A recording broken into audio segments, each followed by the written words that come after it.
wide world of sports is going on here? I promise you, whatever scum did this, not one man on this force will rest for 1 minute until he's behind bars. Now let's grab a bite to eat. Yeah, come on. I feel the hot wind on my shoulder and the touch of a world that is older. I hit the switch and check the number. But you're right. They're elected officials. Lumber. I hear the rhythm ringing through it. Flamenco guitar and cumbia music. I hear the talking of the DJ. The devil listen. What does he say? On a Mexican radio. I'm on a Mexican world radio. Broadcasting live from high atop the J.P. White Building in downtown Roswell, New Mexico. It's Mornings with Mike Winters on 106.5 Roswell's Talk FM. Is that what I sound like when I talk? Now, here's your host, Mike Winters.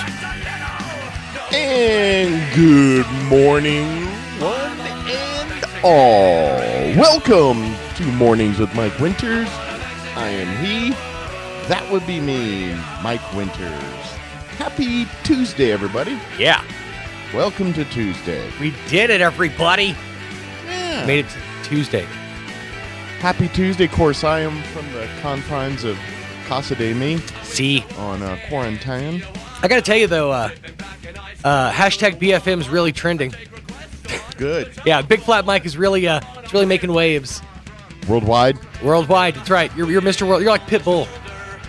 You're like the Pitbull of Roswell. You're Mr. World, Big Flat Mike. I'm as talented as Pitbull. Yes, well, you pretty much, yeah. No, Do this. you know. Say this, Mike. Just say, dale. Dale. That's all. Just dale. Dale. Say you got it. You're good. Pitbull right here, Good. everybody. There you go. Almost as bald. I got there's a Netflix docu-series Yeah. called Cocaine Cowboys. I haven't seen it, but I've seen the trailer for it. Yeah. I've watched. Did I watch all of it? Yeah, I watched all of it. And I can't remember if had one episode left or no, but I've watched them all. I gotta ask. Very Pitbull heavy. Is it really? Yes. The theme music song heavy? and everything's Okay, all Pitbull. I don't know why. I just thought for some reason Mr. Worldwide was out there working the streets. How? You've got to be going insane by this point, right? You're going into day 4 of quarantine. You've had very limited interaction. In fact, I feel like I'm the only interaction that you've probably had face-to-face besides your wife for 4 days, right? Correct. Yeah. How's that going for you? Good news. I don't like people, so this is Shangri-La. I'm just kidding. I'm just kidding. But that's the thing. Even for introverts, when you just can't do anything, I mean, it would drive me nuts. I'm an introvert, but I'm also I have a bit of a loner in me. Sure. So I'm one that can be pretty occupied by myself. I can read books and watch TV or doodle around on the computer, and I'm pretty entertained. All right, well, fair enough. I just feel like because I'm not a series watcher, I mean, granted, if I was stuck in your situation, I probably would become one, but I would just run out of stuff to watch on YouTube, and I would just get really bored. Well, I've consumed some time by, doing a little work. Not much, Right. but a little. The Retro Bowl is... That's what it playing is. strong on Retro Bowl. Wearing a hole in the places where buttons would be on the bottom of your phone. Gotcha. Yeah. My wife and I watch Grace and Frankie. I know a lot of people don't like that show, and I can understand that. That's another thing. It's a whole other element because you can't just watch what you want because y'all are hanging out together because y'all are that weird married couple that still likes each other. It's very off-putting. Right. I see how you guys hang out with each other and like to spend time with. It's very off-putting. But anyways, so you have to design your TV at least before she goes to bed around her. But together. Yeah. We watch shows that we both like. Mike, around her. You'll go. It's one of those. It's the same thing as dinner. It's not what you want because you'll get whatever, wherever you go. It's what she wants, and you'll roll with it. I was married too. I know. I'm blinking once. There it is, right there. But you can't tell me you're doing it. You can't say the thing. Blinking once for Are yes. you saying Abe Lincoln? Well, the good news is you're sheltered in place while the rest of the world is buried in chaos and confusion. Yeah, I'm hearing 2 more elementary schools closed down yesterday. Yep. Because of COVID cases. I'm got a funny feeling gonna be more right on the heels of that. I don't know. It's real hot right now. I mean, it's everywhere, and nerves are high, anxiety is high. I think people are just kind of tense right now. Yeah. I'm getting the tension in the air. Tension in the air. Can you cut it with a knife? Well, you can if it's a sharp enough knife. It's like a ginsu. It's like dummy thick, so you need like something with like a good blade. Gotcha. Yeah, we're talking about like some Japanese technology. Yeah, ginsu. Mm-hmm. Cut through cans Yeah, and so slice of tomato. cut straight through a tin can and cut through this tension. Yeah, That's what you need. I guess I reckon I should do the rundown. Oh yeah, for tell today's us show. tell us the what. Yeah, we're gonna replay and have some in person in studio interview today. This hour we're gonna replay our interview with Charlie Barilla in the Veterans Honor Guard, and he joined us about a week or two ago. Mm-hmm. And we chit-chatted about they need more recruits and talking about what they do. And a lot of what they do is in the title of the group, Veterans Honor Guard. They go and serve at funerals for veterans and things like that. They honor and guard. They're veterans. Right on. Self-explanatory. Exactly. Yes. You got it. So we're going to play that interview this hour. In the 8 o'clock hour, we have Guest City. Guest City. Double duty. Yeah. Donna Oracion with Eastern New Mexico University Roswell will join us in the 8 o'clock hour. She might have to call into you. I haven't heard a message from her, but she did come in last time, so I don't know. If that's We'll the case, see. I need to put my phone on a charger. Yeah. Just be aware. She hasn't sent me a message that she's calling in, but we'll see. I believe last time was in person. In person, But things have it changed. was. Things have changed as I sit here quarantined. So, and then in the about 8:45 or so, we'll have the folks from the Chaves County Extension Office. I think it's Andrea. I think Andrea's the only one left. Oh, really? I think Troy is working. Has got a new job. Oh. I think. Oh. I slept since then. I think that's what he was saying. So I think Andrea is head cook and bottle washer and doing everything else. Did I say washer? Washer, you did. I did. It's the headphones. Sorry. little old school Sure. Maryland. slip Blame in the there. headphones, not your upbringing. I'm going to throw them out the window. Windy. Yeah. That's right. And Go- then go to the side of the house and drink water out the hose. by the creek. With a crick. And then in the 9 o'clock hour, we're going to replay our interview with Superintendent Brian Luck. He joined us last Wednesday, and it was right after the mask, the resolution decision, and all that. So, but first time for us to have the new superintendent in studio, and we had a great conversation. So we're going to play that for you about 9:15. Absolutely.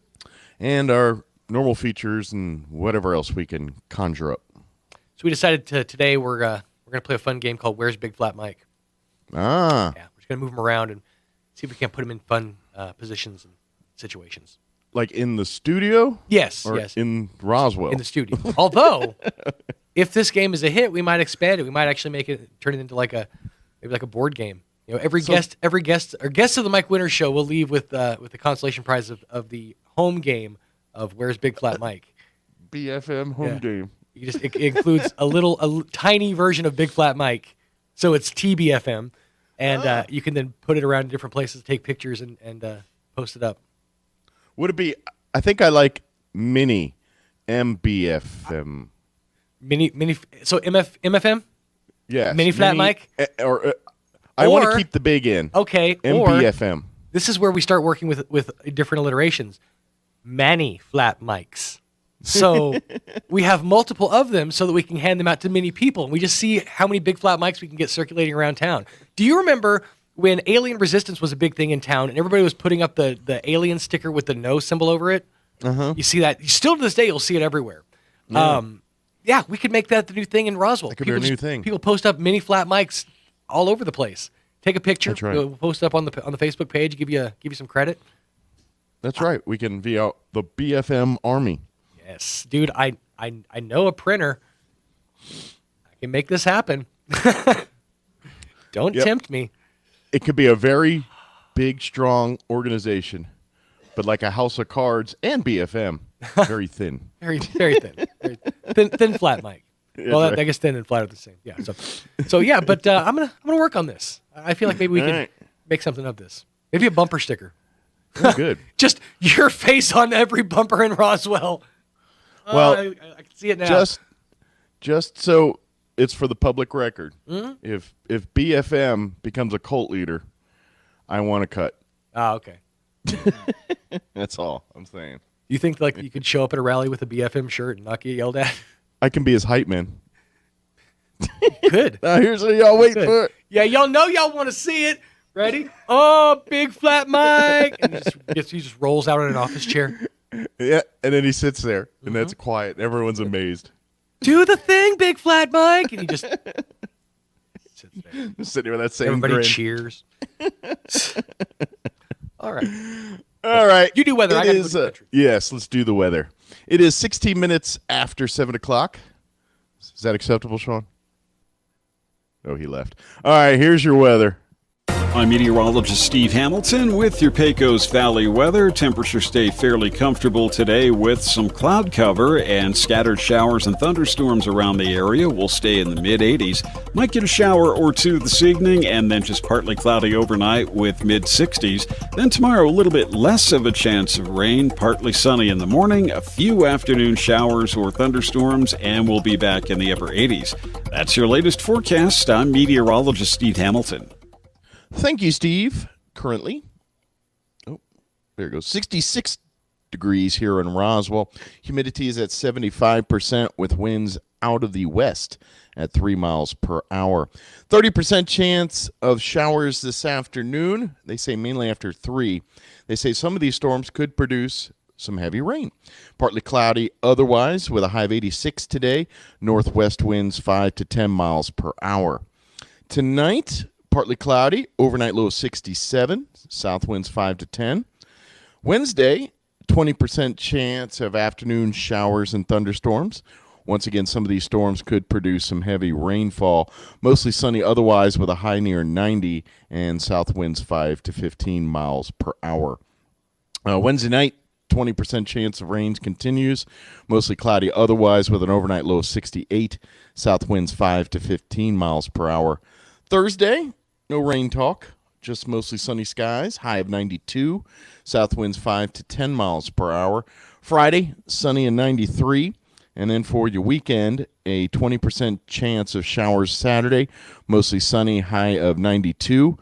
Sunday, closer to the same, 20% chance of showers, partly cloudy, high near 89. All right. Michael. It is, yes. Michael, if I may, just for a moment. Mm-hmm. Did you know that Zia Guns USA in Roswell has the Rossi 22 caliber rifles on sale right now for only $149 while supplies last? That was some good information. Thank you. I wasn't sure if you knew that. Hey, I got more, though. not. Did you know that Zia Guns USA is also now a full-line Tacticam dealer? I don't know how much did good not this is know going to that. do you being stuck in quarantine, but these are the same scopes that you see on hunting shows worldwide. Matter of fact, Mike, you could spy on your neighbors with pinpoint precision with Tacticam I would love to do that. and film the results like the big I boys. would not like to do that. I have an elderly community that are my neighbors. That is true. Zia Guns USA is also they have a new shipment of knives by brands that you know and love, like Benchmade and Case. And they buy guns because they have cash on hand, tons of it, and you can walk away with cash in hand today. Zia Guns USA also carries Black Rifle Coffee. If guns ain't your thing, if coffee is, they got the whole line available, and it's waiting for you at Zia Guns USA. They're also your authorized Dr. Squatch retailer for the region, so they can help your man smell less like a Sasquatch and more like a man. I ain't gonna lie. I could use some Dr. Squatch this morning. You know what? I feel like in a house full of sickness, Dr. Squatch would just be a breath of fresh air. Yeah, I didn't shower today.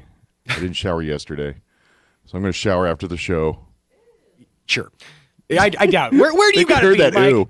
That's they heard the that thing. ooh, Kim. Yeah, I heard that in the background. That's the thing. I heard it in my headphone. Ew. Yeah, where do you got to be, though? I think I know where you got to wash your back for. But, hey, if you do decide that you want some Dr. Squatch in your life, maybe you need to pick a representative to bring some over to your house and then leave it at your doorstep at a social distance. I want the doctor. There you go. Because you can stop. Dr. Squatch. You could shop local. And you can shop locally on Zia Guns USA, 1907 North Main, right here in Roswell. The only gun store open on Sundays but closed on Saturdays because they spend Saturdays with their families. And doggone it, you should too. Absolutely. That's as soon as the live read's over, I just shut down. And that's all I have to say about that. All right. It is 21 minutes after 7 o'clock. Let's do this. Let's take a break with your livestock report, day 2 recap, and then our interview with Charlie Barella from the Roswell Veterans Honor Guard, and then we're going to do this. So, quick break. We'll be back. Don't go away. You're listening to Mornings with Mike Winters. At home, dirty and in pajamas. We'll be back. Good morning, this is Smiley Wooten at the Roswell Livestock Auction. 635 head of cattle sold on Monday on the lower market with limited receipts with excellent buyer attendance compared to last week. Stocker calves 1 to 3 lower, feeder cattle 1 to 2 lower, packer cows and bulls $4 to $5 lower, 3 to 400 pound steers 193 215, 3 to 400 pound heifers 180 184, 4 to 500 pound steers 176 193. 4 to 500 pound heifers 155 180, 5 to 600 pound steers 165 176, 5 to 600 pound heifers 153 155, 6 700 pound steers 146 75 165, 6 to 700 pound heifers 133 153, 7 800 pound steers 135 146 75, 7 800 pound heifers 129 133, packer cows 70 to 76.50, canner and cutter cows 63 to 69.5, packer bulls 90 to 95, feeder bulls 75 to 83, top half the cow calf pairs $1,350 to $1,750 per pair, top half the bred cows $1,000 to $1,400 per head. We do appreciate the business, and we'll talk to you next Monday morning. This is Smiley Wooten, Roswell Livestock Auction. Bob Reed Pest Control is committed to providing the most modern pest control management solutions for homes and businesses. Bob Reed can handle every aspect of pest control, from general insects to trees, shrubs, yard treatments, and commercial weed control. They're the only authorized Centricon termite elimination system operator in southeastern New Mexico. No job is too big or too small. Call Bob Reed Pest Control today. Southeastern New Mexico's pest management professionals, 623-5344, and find them fast in names and numbers. There's never a bad time to break out a bag of La Pobla Anita Party Tostadas at home, the office, in the club, wherever. Parties happen with La Pobla Anita Party Tostadas, the perfect crunch, seasoned just right and ready to get the party started. It's the dippable chip that bites back, the chips that make bland salsas better. Grab a bag of La Pobla Anita Party Tostadas at your local grocery store across all of southeastern New Mexico and take the party up a notch with La Pobla Anita Party Tostadas. They're all that and a bag of chips. College football is back on the High Plains. You don't want to miss out on your Eastern New Mexico University Greyhounds' return to the gridiron as they welcome 6 home opponents this fall. The home schedule features the Wagon Wheel rivalry game versus West Texas A&M, our annual homecoming game, and the home opener on September 2nd versus Central Washington. Season tickets are now available for as low as $25 per person. Call 575-562-2153 or visit goeasternathletics.com for more information. ENMU Greyhound football all in. This is Dallas Cowboys football 2021. Prescott in the gun. They blitz. Only heard here. Deep ball by Prescott. Man all alone at the goal line. CeeDee Lamb. All season. 43 yards. a touchdown, and a touchdown dance. Saturday night, it's your Cowboys and the Houston Texans, live from AT&T Stadium on this Dallas Cowboys radio network station. Pre-game at 5, kickoff at 6 on 92.9 The Brand. Brought to you by Decor of Carlsbad. New Mexico families are modern. New Mexico's child support program is modern too. Recent changes mean the modern child support family will benefit with job development and job opportunities, right-sized court orders, resulting in more child support payments and less debt. The Modern Child Support Family Program. Find out how it can benefit your modern family. Call 1-800-283-4465. Paid for by the Human Services Department and aired in cooperation with the NMBA and this station. Here's a Mornings with Mike Winters fun fact. A U.S. quarter has 119 grooves at its edge. A dime has one less groove. So by definition, that makes a dime less groovy. Here's Mike Winters. Joining us in studio this morning from the Roswell Veteran Honor Guard, Charlie Barella back with us. Good morning, sir. Good morning, Mike. Thank you so much for having us this morning. Well, thank you very much for spending some time with us, and thank you for your service, sir. Obviously, you've come in from the Veterans Honor Guard. You've spent time serving our nation, and thank you for that service. We do appreciate it. You're quite welcome. Mike, the Veterans Honor Guard was put together back about 1982. Okay. About 40-some years ago. And one of the organizers was Joe Cannon and some other guys that helped him put it together.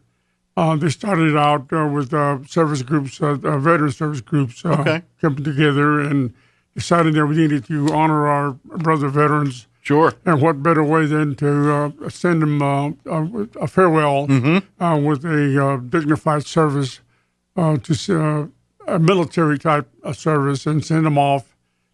And we are currently experiencing a shortage of personnel, and we're looking for volunteers.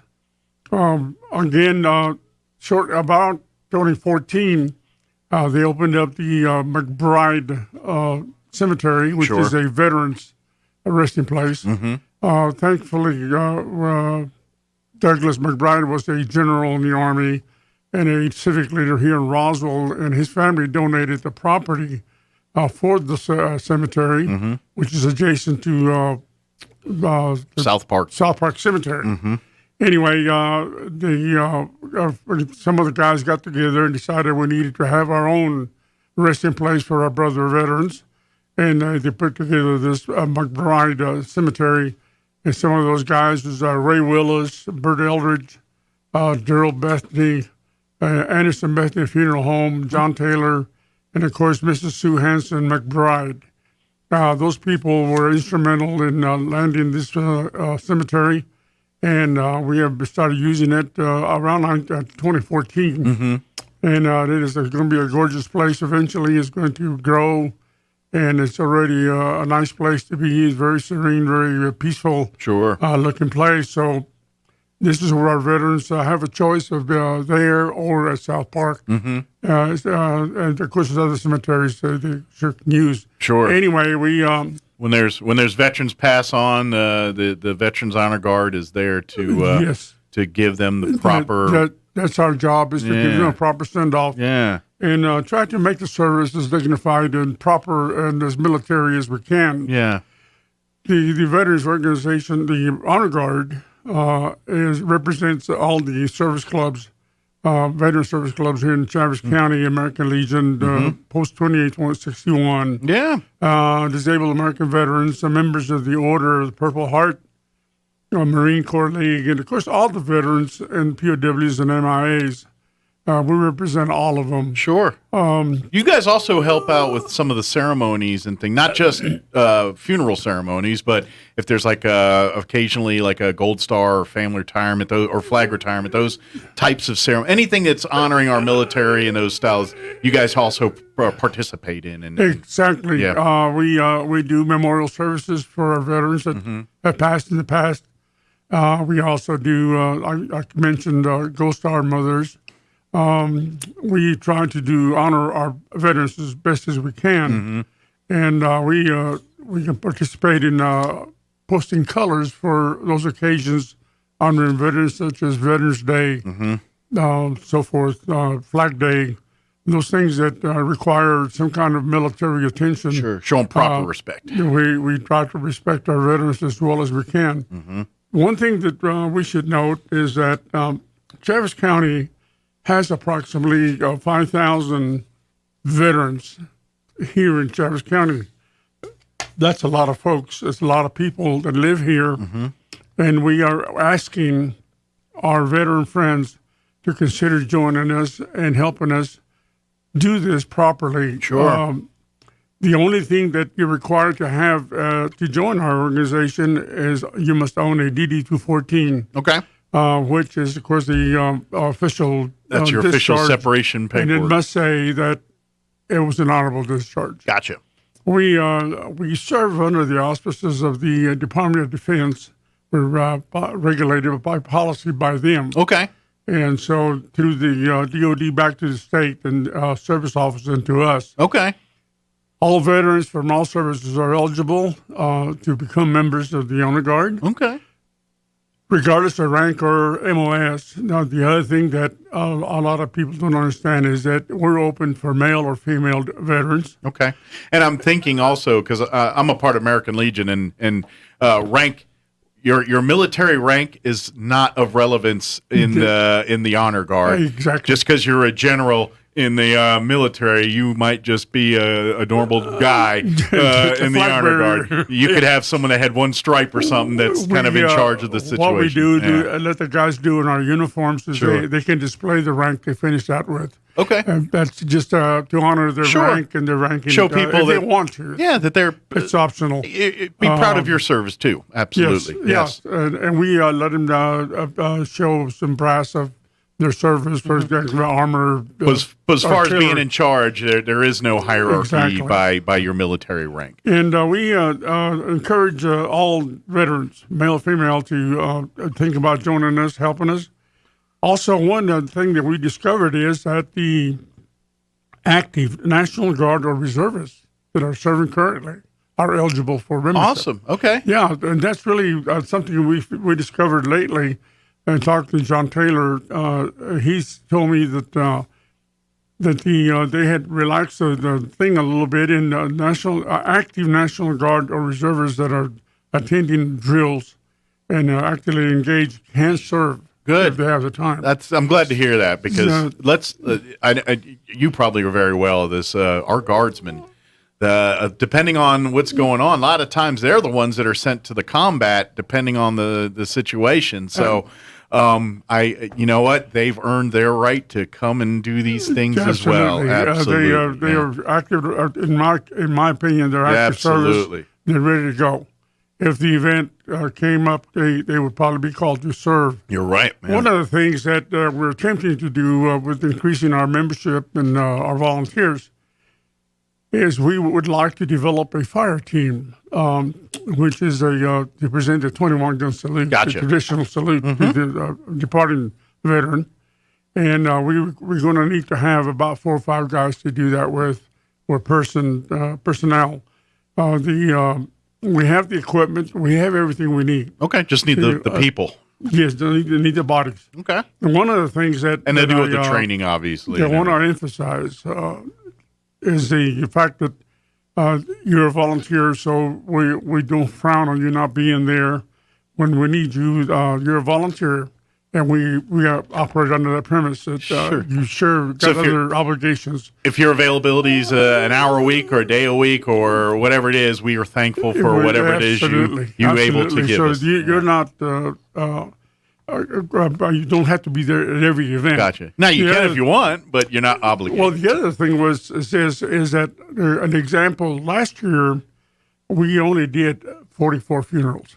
So think about it. That's less than one a week. Yeah. So that really gives you a little time in between and rest, and then you can if you're busy or you have other priorities, fine. You can take care of that. But the idea would be is you got a pool of veterans.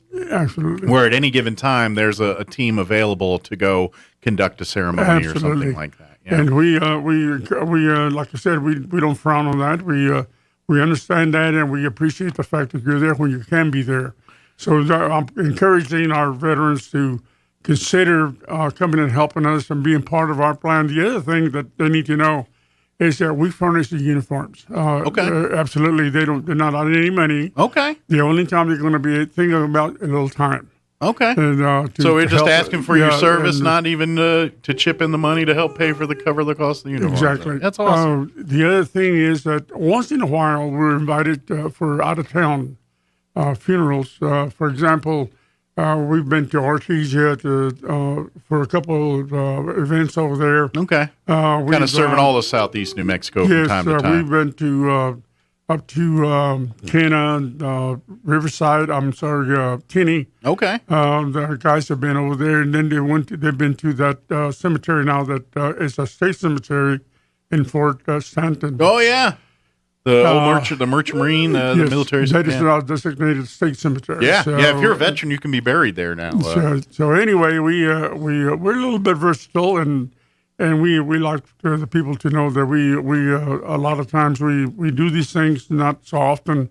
Most of the time, we're regulated to McBride Funeral Cemetery, and we have the help of the local funeral homes. Are very, very good with us. We work hand in hand with them. Sure. Because a lot of times they're planning the funeral event, and so to incorporate you guys, you work with the funeral directors. Yes, the way it works, Mike, is when the family suffers the loss of our veteran, and they talk to the funeral home will offer them the option of having a ceremony performed by the honor guard, and the family decides they want to have the decedent, with the funeral service. They'll tell the director of the funeral home. The funeral home, in turn, will pick up the DD-214, which is very essential. This is a big part of this thing. Every veteran knows we have to have a DD-214 with an honorable discharge on it, or a paper stating that they were honorable discharge. Sometimes the old guys, back before the 50s, don't have DD-214s. They got just discharge papers. Gotcha. And that's useful. We can do that. Sure. Okay, then the funeral home then will contact us, and out of that we'll construct a eulogy. Okay. And then we put a narrative to it, and then we'll recite the facts of the service of this decedent at the funeral service. That's what we do. Then we have a farewell. Then, of course, we have the flag folding presentation, and then we have taps. Gotcha. We are so fortunate that we have two excellent buglers. That's amazing, because they're hard to come by. Yes, they are. Anymore. Live buglers are hard to come by. They are very hard to come by. We have teams that come out of the military service, the Marines, Navy, Army, wherever they come from, and they always bring a electronic bugle. They don't even have, because they're hard to get a bugler that's still. So Roswell, we're very, very fortunate. Louis Brady and Jake Trujillo are old time trumpet players, and they perform what they call the silver taps, which is an echo type thing. Oh, I got you. And, it's beautiful if you ever hear one. It really lends a lot of credence to the sets the service. tone. You're right. So we're real proud of them, and they have actually been serving probably longer than most all the guys there now. They've been at it for several years. Well, and that's why you're here today. You need some young blood to come in and be a part of the ranks here. Absolutely. So like if you're a veteran that served honorably, like imagine you probably, because obviously there's probably not a lot of World War II vets that are able to do this. Your Vietnam vets are getting a little long in the tooth now. So it's time for our Gulf War and on to kind of step up here and fill the mantle here and work with our guys here to kind of keep that tradition going and keep the young learn from the veterans, the older. That's just how life is, and just the way we need. And you're exactly right, Mike. We're getting older, and we need some young guys in there. And guys that want to carry the tradition. Mm-hmm. It's an absolute beautiful tradition, and we need to follow through with it. We need to maintain it. We need to get some of these guys in here. It's the military, unless you, and it's hard to understand unless you served in the military. It's that, and everybody in the military. I don't care if you've never met that person in your whole life. Once you know they're in the military or served, there's just an instant connection, and you kind of get the idea of the cut of that person's jib just by the fact that they served in the United States Armed Forces, and that connection is the connection that makes these events so special to us. Yes, we have an old saying. Actually, what we are is we're veterans serving veterans, and we always say they stood for us, and we must stand for them. Mm-hmm. And this is how we honor our departed veterans, Mm-hmm. and we owe them respect. They did their sacrifice, and we need to do a little bit of sacrifice on our part and make sure they get a dignified send-off. Absolutely. And another thing I really love about these ceremonies is it's a reminder to the young. When our veterans, when we get older and longer in the tooth, the young look at you a different way than you would when you're younger and things. And what I mean by that is not trying to, but they don't realize the struggles, the things that person went through. And it's easy to have an image of someone because you didn't know them in their younger days and things like that. And so I think these ceremonies remind the younger folks, no, this person did some amazing things for our country, and it takes these kind of people for the next generation to thrive and do these kind of things. And so we need your generation to step up and do these types of things. Absolutely. So your children can enjoy the same things that you're enjoying right now. And I think these ceremonies, even though we're celebrating the life of someone, is also a reminder that we all need to pick up that mantle and do the same thing. Absolutely. The thing is that their sacrifice is the reason we're a free nation today. And the reason that we can enjoy the things that we do because of those folks that gave all for our freedom. And we need to recognize that, and we need to understand that these veterans did a sacrifice by just joining the service. They didn't go to combat. Mm-hmm. They were away from their families. They drilled, they practiced, they stayed up nights. They were doing their job so we didn't have to go to combat. There you go. Yep. And so these guys deserve an honor of some sort. Mm-hmm. And this is the way we honor them, is to give them a dignified service that means something to the families. And actually, the service is for the family, to help them cope with their loss and to let them know that we appreciated their service. Mm-hmm. And those families, some of those families also sacrificed as well as a veteran. Ask a military spouse and see if they're serving, and they'll tell you absolutely. One of those ladies, yep. Families that did without while the man was off in uniform. Mm-hmm. And you'll realize that they was to sacrifice all the way around. They're the ones keeping the home fires going and keeping the family unit together, whether it's the mom or the dad in this day and age. They're the ones that are they're the ones that are doing it. How many ladies do we have serving today that before we didn't? And they're doing a very, very good job. Excellent. Yeah. We've had some ladies in our squad. We got a couple now, one, but and they did their jobs. They served. They went overseas and they did everything. And so I'm in awe of them because they did what a lot of guys haven't done. Sure, they're pushing envelopes and serving their country at the same time. Yeah, well, they did. Yeah, and absolutely some of them right. Actually now they're in combat. Oh yeah, I was. Matter of fact, speaking of females in the military, one of the stories that I read this was about a year or two ago. A lady who's a F-16 pilot, and she was part of the alert squadrons during 9/11. And she was this close to being the one that they may have shot down that plane in Pennsylvania. She was on that group, and they were about ready to shoot it down till they realized that the passengers had taken over the plane again, and they weren't going to. But she was talking about that moment where she was like, I'm about to blow up civilians, and talk about her experience in combat and all of that. And it's an amazing story. She just happened to be a female pilot, but you say that and serving in combat. Those are the real heroes, boy. Yeah. Let me tell you. Yeah, those exactly. Those guys that came that close to annihilating a whole bunch of people in the name of freedom. Yeah, absolutely. But anyway, we appreciate everybody's service. And again, one of the things I need to leave with our audience, Mike, is they can call me. My name is Charlie Barilla, 626-3157.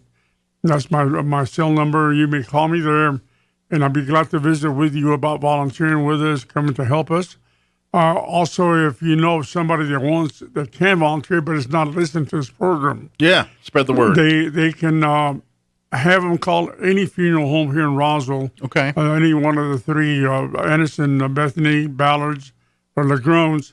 They have our numbers. Gotcha. And they can call them and get our phone numbers. And they've been told to release them on our number to the public if you need to talk to us about this issues or any issue concerning a funeral. Absolutely. And like you said, if your family has a military that has passed away here, again, you contact the funeral homes. They will get in touch to the Chaves County the Roswell Veterans. And one last word about DD-214s, Mike. Veterans, please let your family know where it is. So many times they cannot find them. They'll call and say, we would like to have a funeral, but we can't find the DD-214. And it takes days to get one, and sometimes months. But just a suggestion, what I do with mine, I've made copies. I've actually went and made about 10, 15 copies of it. And my wife and I, we have, and I'm sure most people have, something along similar, like our port and file cabinet, and we have our files you keep in a safe place, and you keep things like your mortgage and insurance papers and tax documents. And I have a folder in there called military, and there's my DD-214s. And because every once in a while, like you got a VA loan or you do something, you got to pull one out of those for a loan or for you buy a car or something. Sometimes you get discount when you pull those out, or you other services that you're entitled to. You got to use that. But they're very hard to get once you've lost it.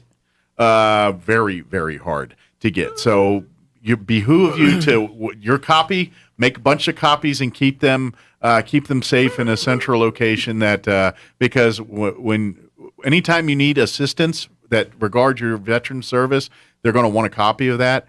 And obviously, too, when you pass away and they're handling all of your affairs, there's going to be a lot of people that want not only your death certificate, but your DD-214. Yes, I tell you, another thing they might do is that we're very fortunate to have here in Chaves County. We have a wonderful veteran service office. Yes. Danielle Thompson and Jim Cassidy and them down there do a wonderful job. They really go all out to try to accommodate our veterans. I know that Danielle has gotten some DD-214s for us that we couldn't access, and there's copy. If you've been to the Veterans Hospital, there's a copy up there. Yeah. And you keep that in mind that you can call them or contact them and try to get a copy from them. If you can, just absolutely can't find one. There's no place to go. But if you got yours, hold on to it, make copies of it, keep it safe, and maybe keep the original at home and just give everybody copies when they ask for them. Keep it with your important papers because it's going to come to play someday. It is your golden ticket for many things. Absolutely. So, again, if anybody has any questions or wants to learn more information or come be a part of the Roswell Veterans Honor Guard, you can reach Charlie here at 575-626-3157. Again, that's 575-626-3157. Call us if you don't remember that number. I'll make sure you get it there. Or like you said, you can reach out to any of our funeral homes. They have this information handy, too, if you're driving around and don't happen to have a place where you can write this down. Go. But please consider this. And all you youngins, maybe all you folks that are just got out of military, maybe did your 4 or did your 20, and you're looking to get involved in the community and I know that transition when you get out of the military, whether you did 4 years or 24 years, that there's that transition period and you're getting settled in your home, whether it's a new place or where your last duty station is or wherever it is. If Roswell's that place, we're looking for some veterans to come be a part. Come and while you're looking at the Veterans Honor Guard too, if you're looking for other veterans things to get involved with, that's your window into that because we can point you out to, like you said, for VA services and everything else.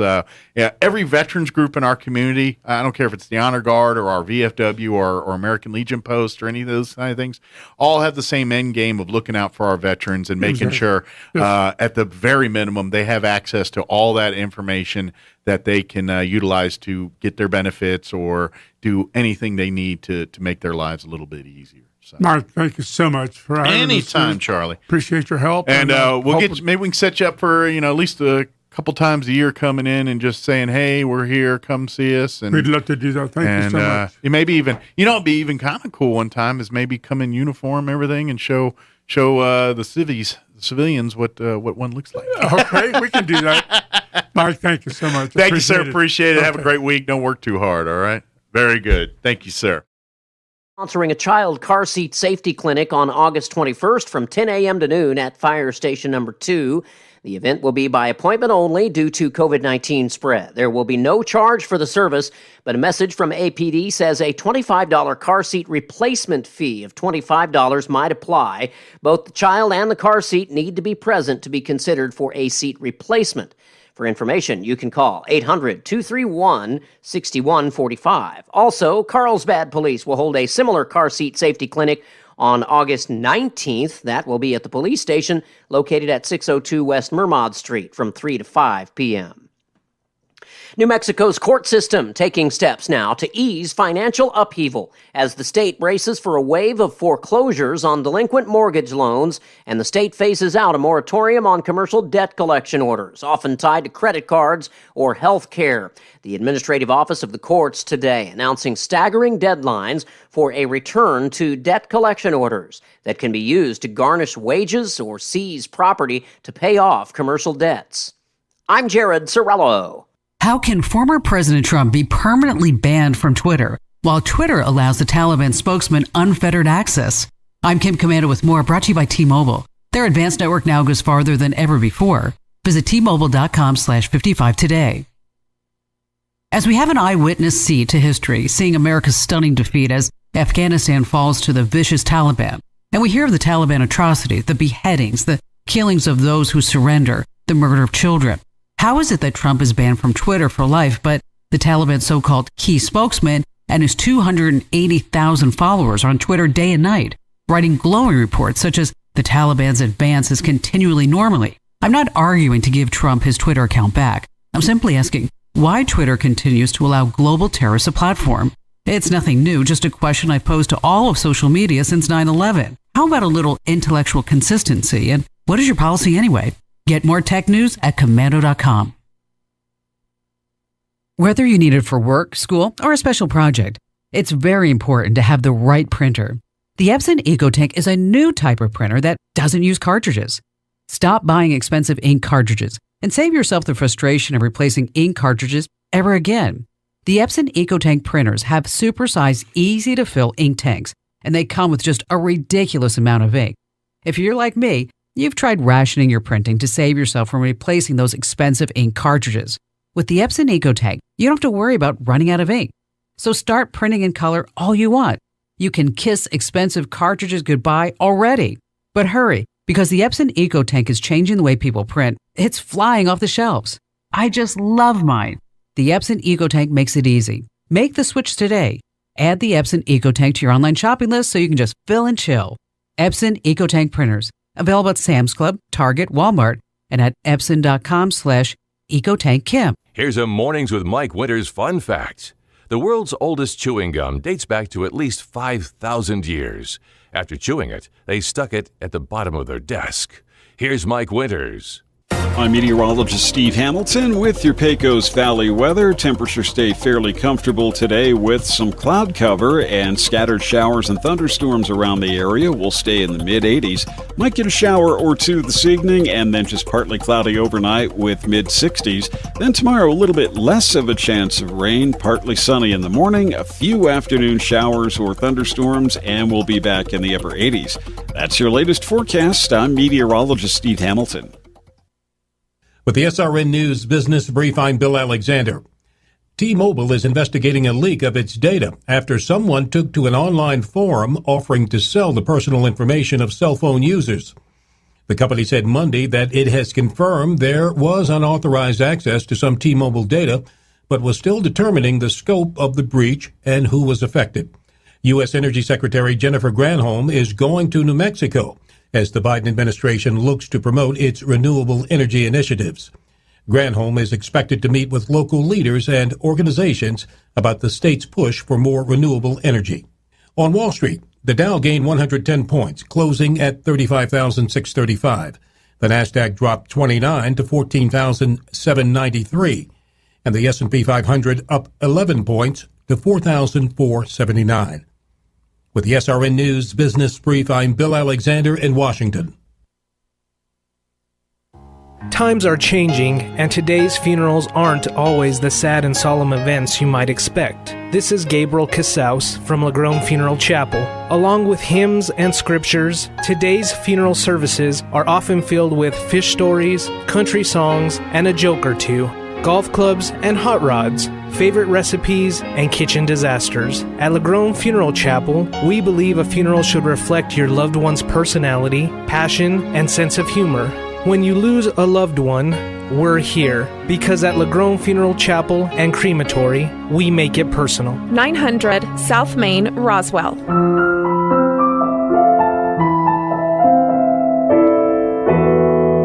You've slouched on it, you've slept on it, you've sheltered in place on it until it's worn out. Now it's time for new furniture from Glenn's. Like a breath of fresh air, Glenn's will brighten your home with beautiful new furniture you'll be proud of for years to come. And at Glenn's, everything is ready for immediate delivery. So reopen your life and refresh your home with a trip to Glenn's Furniture at the corner of Union and Alameda, where delivery is free since 1953. Enjoy more of the speed you need with gigabit internet from Plateau Fiber. Fiber means more speed, and that means more streaming on more devices with less buffering. Plateau offers True Gig, a dedicated fiber connection to download and upload what you want with speeds up to a gigabit per second. Best of all, it's all yours. You don't have to share your connection with the whole neighborhood. Sign up now to ensure your neighborhood is part of the next service zone. Learn more and get signed up today at plateaufiber.com. That's plateaufiber.com. Welcome to the Asian market. This is Nok. Right now we have a new ingredient like galanga, lemongrass, lime leaf, and Thai chili to make tom yum goong and tom kha gai. And try out new delicious new soup on Saturday. Come see me at the Asian market, 5702 South Main. Call for order 840-5309. Talk about local color. Your trees are supposed to be green, not yellow. Hello, this is Jim Gill from Roswell Seed Company. While we've been talking about our colorful geraniums, I've been noticing a lot of yellow trees around town, particularly those globe willows. It may come as a shock to you, but those trees are supposed to be green. If you have yellow trees, come see us at Roswell Seed Company. We have a fix that's fast and easy and doesn't cost very much. Remember, it's okay to have yellow flowers, but not yellow trees. Here's a Mornings with Mike Winters fun fact. Bamboo plants can grow up to 36 inches in a day. So if you're told you're growing like a weed, you can say, "No, I'm growing like a bamboo." Here's Mike Winters. And good morning. It is 58 minutes after 7 o'clock, or 3 minutes before the top of the hour, as Sean likes to say it. I don't think he's there. Thank you. Are you there? Oh, he's there. Sweet. You feel better? Fixed it. Hey. 3 away. I mean, at least, it's 2. I mean, it's simple math at this point. It is. By the way, you can't see it, Mike, but we've now set up Big Flat Mike with the board next to him, so he's going to be saying fun phrases. Oh, sweet. Mm-hmm. Very good. Right now it says COVID farts. Am I right? I don't know why. It felt right. You just put COVID in front of anything. Yeah. It's funny. It is. It just naturally works. COVID sandwich. Doesn't matter. Well, at this point, I'm pretty sure all your sandwiches are COVID sandwiches. But you like your COVID sandwiches with potato chips. Oh, Who yeah. doesn't? And a sprig of parsley. Ooh, nice. For a little freshness. Exactly. I like it. Hey, speaking of food, I love that Asian market ad. I love it. I enjoy listening to it. So makes me happy. It indeed makes me happy as well. That was her idea. By the way, I'm pretty sure one of her dishes is called Some Car Guy. Easy, careful, Mike. I thought he said Tom Yum Kum the name and Tom Kugai. The name of the dish, I'm pretty sure was Some Car Guy. No, it's Tom Kugai. Some car guy? Tom Yum Goom and Tum Kum Guy. I will not be taken down by your racial intolerance, sir. It sounded like 30 some seconds car away guy from to 8 me. o'clock. Make sure to tune in next hour. We got Donna Rossione from ENME Roswell going to be joining us, as well as the Chaves County Extension Office. Theoretically, Andrea, but we'll see who we get. It could be a crapshoot at this point. I just want to make sure some car guy. I want to try it. 53099. You are listening to KEND 106.5 Roswell, New Mexico. Stay tuned. All right. You got it? No, I thought you did. Oh, I don't. Okay, all right. fine. Well, Your home for Armed American Radio is 106.5 FM, KEND Roswell. Deadly earthquake, Haiti now being lashed by Tropical Storm Grace. Massive amounts of rain have been falling, bringing more suffering to those who lost loved ones, are homeless, or injured. The quake killed more than 1,400 people, at least 6,000 injured. President Biden briefly interrupting his vacation the other day to deliver a speech on Afghanistan. In it, he blamed former President Trump, the Afghan government, and Afghan military for the tragic turn of events, but not surprisingly, Senate Republican leader Mitch McConnell takes issue with that. I think the president felt strongly about this, obviously. He overruled his own military leaders to do it, and he owns it. Mr. Biden's critics say the question isn't whether the U.S. should leave Afghanistan. They say the issue is how the withdrawal was conducted. They say that under President Biden, it's been a real disaster. Tens of thousands of Afghans forced to flee their homeland, arriving in the U.S. The Pentagon's John Kirby. We're planning here at the Defense Department to be able to temporarily house here at U.S. installations, 3 installations here in the United States, up to 22,000 of them. The Pentagon spokesman on ABC's Good Morning America. Public health experts may soon suggest that people roll up their sleeves for a third COVID vaccine shot. Specifically, the recommendation, which could come as early as this week, would be for a booster shot for all Americans, regardless of age, 8 months after they got their second dose of the vaccine. Last week, boosters were recommended for those with compromised immune systems. Sell-off underway this morning on Wall Street. Right now, the Dow down 337 points, or a loss of 1%. The NASDAQ off 163, the S&P 36 points lower. More on these stories at townhall.com. Mounds and mounds of fur. Our hairballs have hairballs. Our cat Mama, she's 10 years old. She has dandruff and an oily coat. I have 2 cats, Vicky and Daisy. Daisy sheds like crazy. If you love your pets as much as I do, you want to do what's best for them to live long, healthy, happy lives. DINOVITE.com.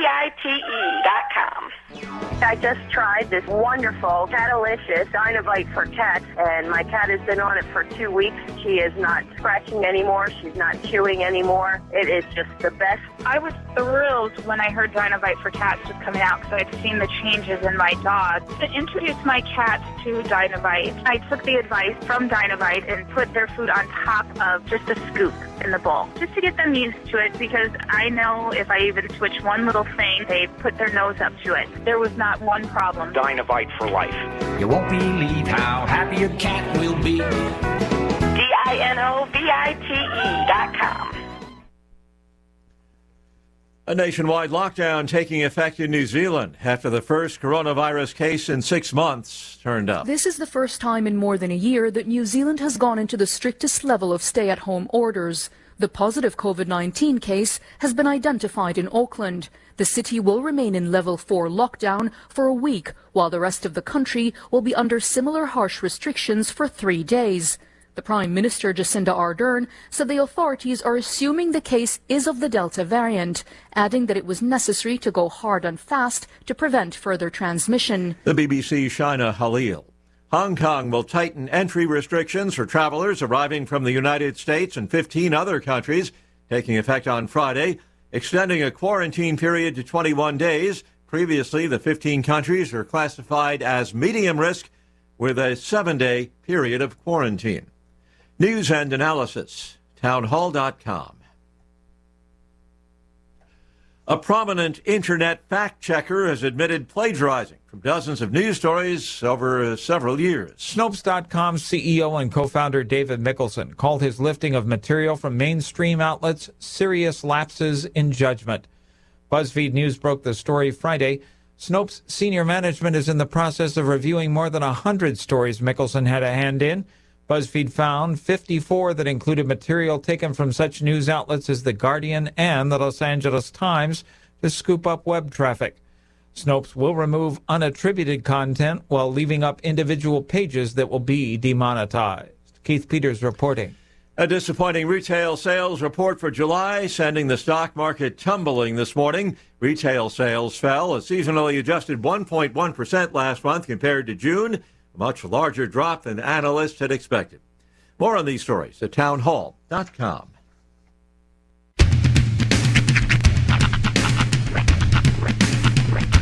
What in the wide world of sports is going on here? I promise you, whatever scum did this, not one man on this force will rest for 1 minute until he's behind bars. Now let's grab a bite to eat. Yeah, come on. I feel the hot wind on my shoulder and the touch of a world that is older. I hit the switch and check the number. I hear the rhythm ringing through it. Flamenco guitar and cumbia music. I hear the talking of the DJ. The devil wishing, what does he say? I'm on a Mexican radio. I'm on a Mexican radio. Broadcasting live from high atop the J.P. White Building in downtown Roswell, New Mexico. It's Mornings with Mike Winters on 106.5 Roswell's Talk FM. Is that what I sound like when I talk? Now, here's your host, Mike Winters. And good morning. It is 6 minutes after 8 o'clock. Welcome to hour number 2 of the Deuce of Mornings with Mike Winters, right here on 106.5 Roswell's Talk FM. Happy Tuesday. Dude, we just came to a crazy realization here in studio. Oh, yeah? Yeah. You're a lifer. A lifer? You're a lifer. Like you lifer have been what? with Pecos Valley Broadcasting from the get-go. You've been with 106.5 since before they were a Pecos Valley Broadcasting station. You haven't gone anywhere else, so you are a lifer. Because we were talking, I was thinking about it. We were talking about other DJs and how when you've worked in radio in Roswell, you sort of like bounce all over the place. I'm like, except for Mike. Mike's sort of been here for a long time. I have been on this frequency for many moons. That's right. You own this dial position. Now, technically, they should change this to Mike FM. Hiatus on KSVP. True. I didn't have a show for 8 years on this channel. Nobody had a show because they were playing what they wanted. This is true. And then Jack had to go away. So, yeah. So I give you props because while most of us have to do the dance, you've had that stayability. You've had that staying power. I just lucky, I guess. Or dude. You're like Vanilla Ice Cream or Wonder Bread. You're that perfect foundation. Thank you. You're that perfect foundation to build an amazing thing on. Think about the glorious sandwiches you've placed onto Wonder Bread. Think about the amazing things that you put onto Vanilla Ice Cream. All right. I'm going to find a spin here yet. Of course, everybody doesn't ask for a ham sandwich and say, man, that Wonder Bread was the reason this sandwich was good. Crusts removed. See, my fun new thing to do just to keep myself on my toes is to talk myself into a corner and then try to talk my way out of it. It's actually quite fun. Most people just know it as being married, but since I'm kind of doing the alone thing, I got to find my way to make my own fun. Well, I know that you're a single hombre now, and single-ish. Single-ish. But I didn't know if this was part of your, I'm in the dating game, so I'm going to be like, do backhanded compliments to make women like me. No. Negging? No. I'm not going to say that. Nope. I am not one who negs. That's what I'll say. That's how I will word that. Okay, because that Wonder Bread comment was very backhanded. It was incredibly backhanded, actually. And as I was saying, I'm like, you're a jerk. Like as the words were leaving my mouth, I'm like, we're gonna say this about the great Michael P. Winters. Well, you're laying a little thick on that. Well, I would like to say, if you're going to call me bread, at least give me like brioche. Oh, you want crusty bread? I can't. I'm not a brioche fan. I do. I like a nice rye, a good pumpernickel. I like bread with some flavor, maybe some density to it, but I'm not a fan of a crusty bread. Although I do like potato bread, and that tends to be kind of crusty. Yeah, I'm a potato bread. I think potato bread fan. might be my 1 seed. It's up there. It's you know what's my 1 seed right now? What's that? And sorry, I'm going to do a plug. It's the Sara Lee artisan breads. And I get the white usually, but sometimes I get a brioche or a potato. But those are my 1 seed right now. Nice. They complement well with chicken salad or turkey or really anything you put between bread. And you've had a chance to peruse the sandwich arts, I'm assuming, while you've been locked down. Of course, you only have what you have in the house. I do, but right. I do have some sandwich making material. Have you ventured into the whole Grubhub realm, or had not this week? No. No, we've had. Fortunately, we went to the store right before we stocked up locked before down. COVID. Yeah, and it just so happened we had to go into the store to get stuff, and then we all got. Well, I didn't get sick, but my wife got sick, and the household got shut down. Yeah, until we got shut down. So we lucked out on that front. So I got plenty of my Coke Zeros and ham. And I got a can of Spam, which we're okay. You know, my wife and I flipped that on the Spam thing. Oh, yeah? Yeah. She liked it, and I did not. Yeah. And now it's the other way around. You know, I'm intrigued about something. So you're going to have a chance to kind of experiment. Has Kim fully lost her sense of taste and smell? Smell, yes. Taste, no. Okay. If it happens, this gives you a unique opportunity. Because I have a friend who had it happen to her, and I'm going to do this with her. I've been seeing a lot of these TikTok food trends, and they're the weirdest flavor combinations I've ever seen in my entire life. And the only thing I can think is people are just throwing stuff against a wall now that they have COVID tongue. Yeah. So watermelon and mustard is the one that comes to mind. Ugh.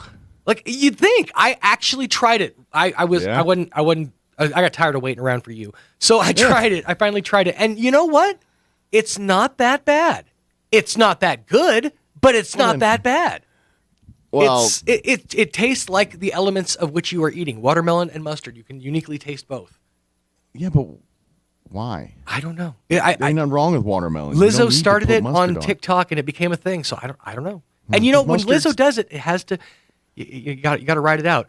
Hey, by the way, Roy, there to enhance. I'm curious about something because I'm in the captain's chair, and feel free to come in here and answer this question. How's my part in the camera? Because I can't, now that I don't have the screen in here. Am I showing a lot of top ahead? I'm asking Roy. Oh, is Roy in today? Yeah, he's in today. Showing a lot of top head, yay or nay? Because it's I'm always self-conscious about sitting in this position when I'm going to mic for.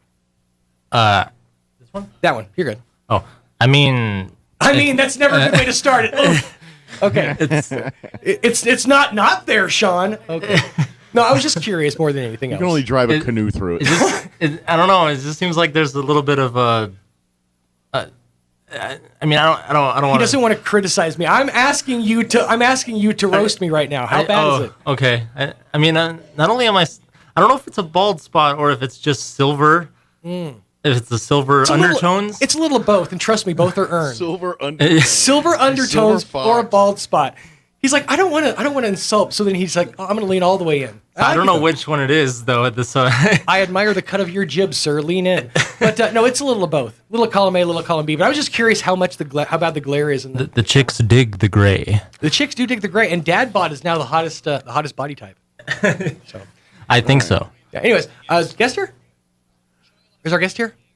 Yeah. Yes. Awesome. Yes. Now, Sean. Yes, sir. I'm looking at the feed, but Do you it's want on it my right now? phone. In this room? Yeah, you should part your hair on the other side, and then they won't notice. Yeah? Well, from this angle, but then where do I sit every other day I'm on this show? Back and you part it the other way, but this week I'd part it this way. Oh, so you just think I have that kind of hair? Forward. You just think I have that kind of hair that I could just whip it this way and that? You got more than I do. Yeah, but if once it's trained a certain way, sir. Did my hat get crooked, by the way? It did. We've been doing a lot of moving I around. look a little oafish. Well, you're feeling under the weather. You've been in lockdown for a few days. You're feeling down. That's kind of why you're down there. That's why you're all the way down there. But no, it looks fine. You know what it is?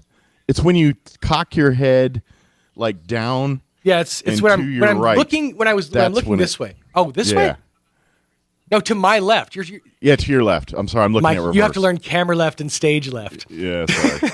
So, anyways, I was just curious about that. We've eaten enough clock. Donna Oracion from Eastern New Mexico University, Roswell, going to be joining us here in just a few minutes.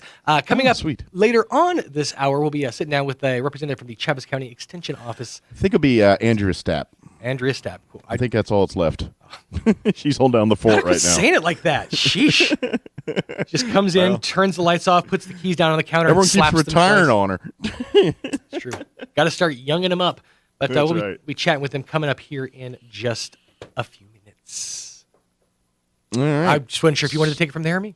Yeah, I can do that. All right. Let's do this. 8:15. Let's get you. Oh, if I could, actually, real quick. I'm sorry, Mike. I'm so sorry.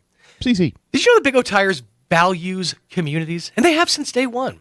I knew that, but we should let everybody know that. We should. I think that we've been educated, but we should. It's our job as broadcasters to educate the people. Mm-hmm. So they've been locally owned and operated since day one as well, and they love offering their communities a great deal.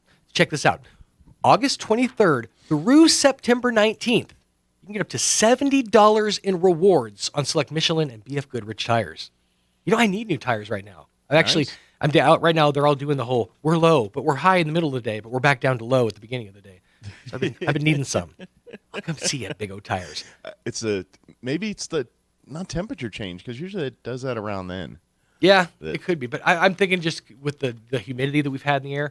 It's true. It's could be putting a little switcheroo on the tire pressure situation. Yeah, it never runs below 28, but I don't know. So I want to get a good thing you have a little car. It is. It's nice. But I want to let you know this value right here is not all valid with any other offer. Disposal fees are extra, and there's up to 10% shop fee based on non-discounted regular rental price, not to exceed $35 where permitted. Void where prohibited. Additional retail offer advertised within is independent from manufacturer's offer. Whoops, killed my own mic there. See store for details. Not all stores offer this deal. I thought I lost internet for a second. I was like, oh God. As soon as silence happens in this business, panic just washes over all of our faces. And it's ×2 when you're at the house. Oh, I imagine. Because I'm like, it's something on my end. It's got to be me. Nope. Just old clumsy in the studio. All right, let's do this. 17 minutes after 8 o'clock. Coming up, we'll be sitting down and chat with Miss Donna Oracion from Eastern New Mexico University, Roswell, on a morning con Mike Winters from far away. And BFM. Yeah, and BFM, of course, on 106.5 Roswell's Talk FM. All right. I'm meteorologist Steve Hamilton with your Pecos Valley weather. Temperatures stay fairly comfortable today with some cloud cover and scattered showers and thunderstorms around the area. We'll stay in the mid-80s. Might get a shower or two this evening and then just partly cloudy overnight with mid-60s. Then tomorrow, a little bit less of a chance of rain, partly sunny in the morning, a few afternoon showers or thunderstorms, and we'll be back in the upper 80s. That's your latest forecast. I'm meteorologist Steve Hamilton. Thank you, Steve. Currently 71 here in Roswell. Humidity is at 66%. Winds are calm at the moment. Today there is a 30% chance of showers and thunderstorms. Sorry. Mainly after 3 today. Otherwise, they do say some of these storms could put some heavy rainfall in the area. Otherwise, partly cloudy, high of 86, south winds 5 to 10 miles per hour. Partly cloudy tonight with an overnight low of 67. Winds will be out of the south, 5 to 10 miles per hour. For you Wednesday, 20% chance afternoon showers and thunderstorms. Once again, some of these storms could produce some heavy rainfall. Mostly sunny, highs near 90 tomorrow. South winds 5 to 15 miles per hour. Tomorrow night, 20% chance of showers. Mostly cloudy, overnight low of 68, south winds 5 to 15 miles per hour. Thursday, mostly sunny, high of 92, south winds 5 to 10. Friday, sunny and 93. And for the weekend, 20% chance of showers Saturday, mostly sunny, highs right around 92. 20% on Sunday as well, partly cloudy, highs right around 90. All right. It is 19 minutes after 8 o'clock. Let's take a 4-minute break. And then Donna Oracion is in studio with Sean from Eastern New Mexico University Roswell. And we'll take that break, and we'll join them on the other side. Don't go away.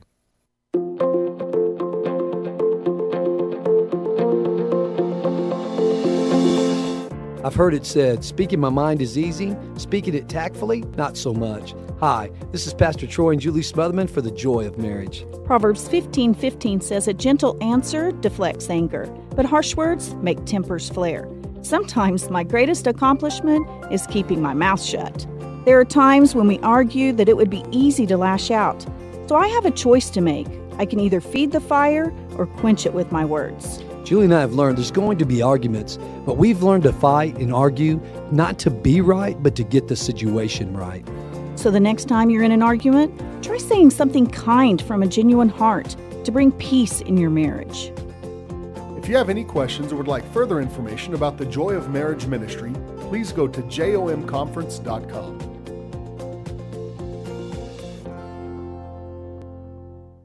You're invited to the 15th Annual Ag Invitational Golf Tournament, happening September 2nd through the 4th at the Artesia Country Club Golf Course. Proceeds raised will benefit the Eddy County, Chaves County, and Eastern New Mexico State Fair Junior Livestock Sales. Sponsorship at this year's event includes over $12,000 in prizes, plus closest to the pin, door prizes, free drinks and food, and player and sponsor gifts. Call Juan Jimenez for more information and to sign up, 575-746-6732. Presented by First American Bank, Schooler Purina, DBS Commodities, CVE, Royal Services, and Pecos Valley Equipment. Wakefield Oil Express has the highest quality service in Roswell with a 17-point full-service oil change that includes a full wash and vacuum at their car wash. You won't find a better deal. They also offer full synthetic oil changes, fuel and cabin filter replacements, and will even check your battery. Their tunnel wash isn't afraid of dirty vehicles. They have the best value wash in town with free vacuums. They even offer wash passes that can be used for multiple vehicles. Next time you need your oil changed, go to the fast and efficient Wakefield Oil Express and let them earn your business. 3204 North Main, Roswell.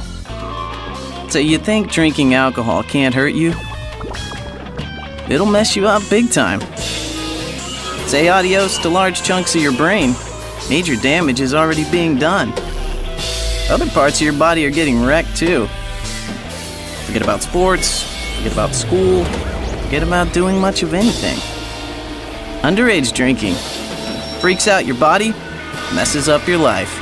Sponsored by the NMDOT. Red Dirt Black Gold 2021 is coming Saturday, August 28th in downtown Artesia, featuring some of the best in Red Dirt country from Tel Runyon, Josh Malloy, Bart Crow, and Reckless Kelly. 92.9 The Brand is giving you the chance to score a VIP experience. We're talking food, backstage access, and the best seat in the house. Just text VIP along with your name to 291-7468. That's VIP along with your name to 291-7468. Enter for your chance to go VIP from Red Dirt Black Gold and The Brand. Celebrate heroes during Roswell Ford's first annual 9/11 Hometown Heroes Car Show, Saturday, September 11th from 10 to noon at Roswell Ford.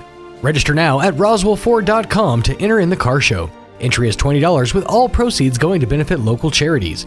You must have your vehicle set up at Roswell Ford by 8 a.m. on September 11th with your vehicle on display until 1 p.m. Trophies awarded for first, second, and third place in each category, plus the People's Choice Award. Deadline to enter is September 6th. Do you know someone who makes a difference at home, at work or school, or in the community? Nominate them for the first ever Hometown Hero Award. Complete and submit your nomination form at roswellford.com. You can nominate anyone to be a hometown hero. One Roswell Ford hometown hero will be selected and honored during the event. Register now for the first annual Roswell Ford Hometown Heroes Car Show, Saturday, September the 11th. This event sponsored by LGS Guns & Ammo, 106.5 Roswell's Talk FM, CRM Discount Awards and Sports, and National Furniture Liquidators. Here's a Mornings with Mike Winters fun fact. More than 50% of Americans fall asleep on their sides. That's way better than falling asleep on someone else's side. Here's Mike Winters. And good morning, 24 minutes after 8 o'clock. Joining us in studio this morning, Miss Donna Oracion from Eastern New Mexico University, Roswell. How are you doing this morning? Doing okay. How are you? I'm doing, we're doing. We are doing, We're yes. doing. You are managing and coping. Donna.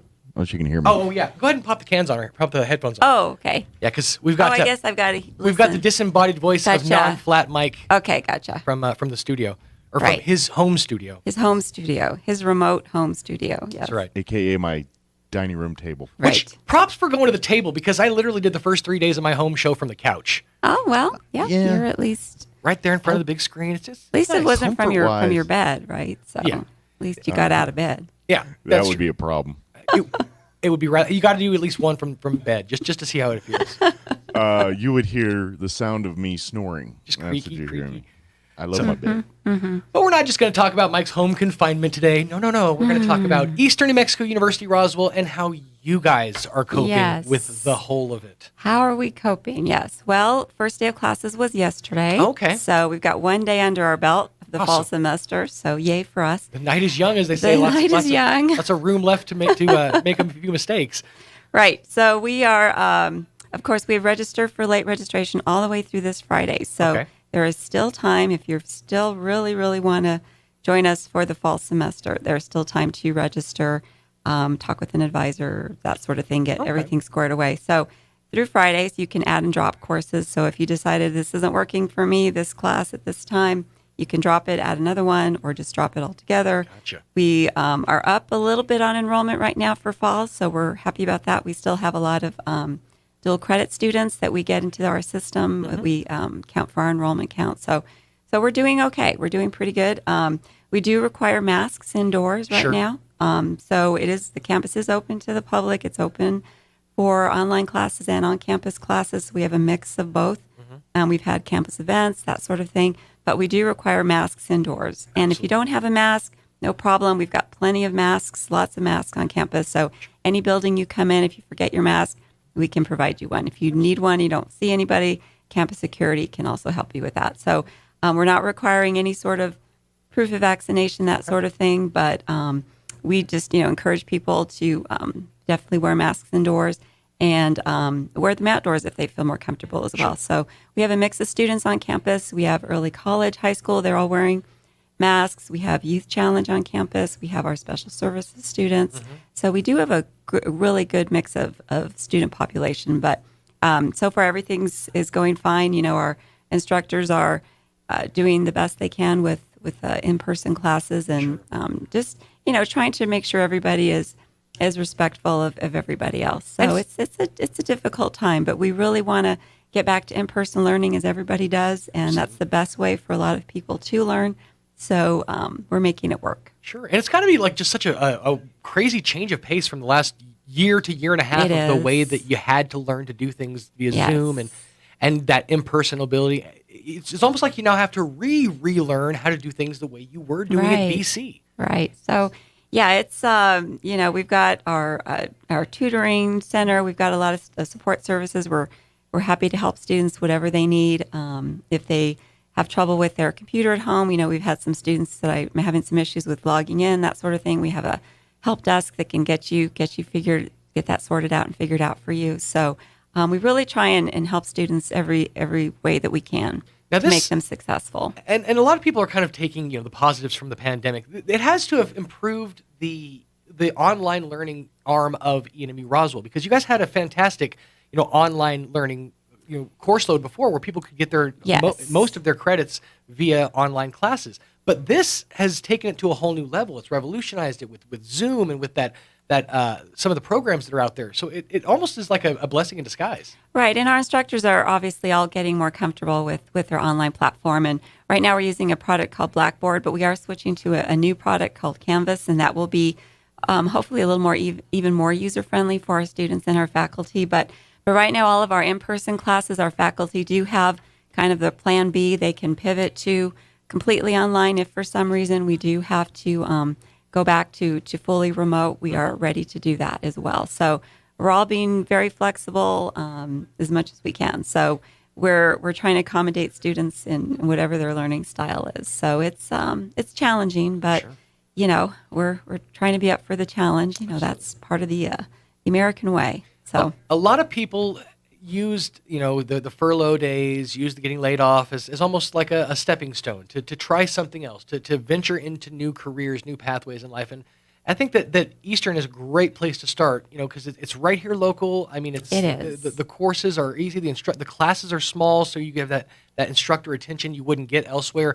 There are a lot of awesome benefits for that. So I encourage anybody, if you're heading for a career change, if you're looking for a change of pace, there are a lot of amazing programs at Eastern here in Roswell. That are yes, offered. and we encourage people just go to our website, roswell.enmu.edu. Just go to the tab that says programs and just scroll through. You can click on each program and see what it's about. So, yeah, there's a lot of opportunities out there. A really good way to open your eyes and open your minds to new subjects, new things that you always wanted to learn about. At our in-service last Friday for our faculty staff, we had one of our instructors now. He's a welding instructor, and he was one of our students. And he gave his story about how he was in the oil field and decided to go into a career in welding. But while he was in the oil field, he made a lot of money.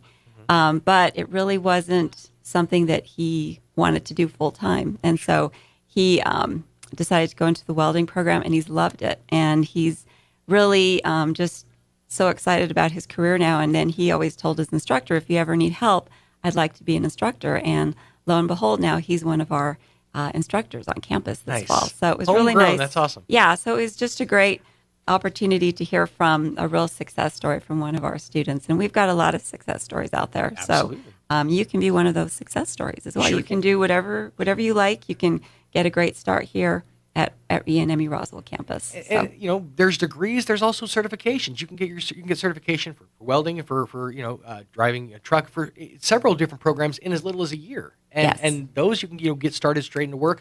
A lot of those programs have career placement assistants, and they're going to work with you. People who know people in town, and it's as simple as a couple of phone calls. Sometimes it's who you know. And we have so much financial support. If finances are holding you back, don't let that hold you back. We have opportunity scholarship, we have lottery scholarship, we have workforce training scholarships, we have a lot of foundation scholarships, we have civic club scholarships, we have the Pell Grant, which you don't have to pay back. We have work study on campus. So there's so much financial aid that's available. And right now, with American Rescue Plan, a lot of the COVID relief funding, we have more money than ever to help students. So we've got a kind of an emergency fund called Cougar Cares, and you can apply for that. So if you need money to buy a laptop or pay for gas or that sort of thing, so there's a lot of funding options available. So really, we really encourage students to talk with their financial aid office, talk with their advisor, and see what resources are out there for you. And so again, we have just until this Friday, but if that's too late for you, of course, we'll be happy to see you in the spring semester. We start registering for that, the first, actually October 31st. I was going to say, it's got to be just right. It's just around the corner again.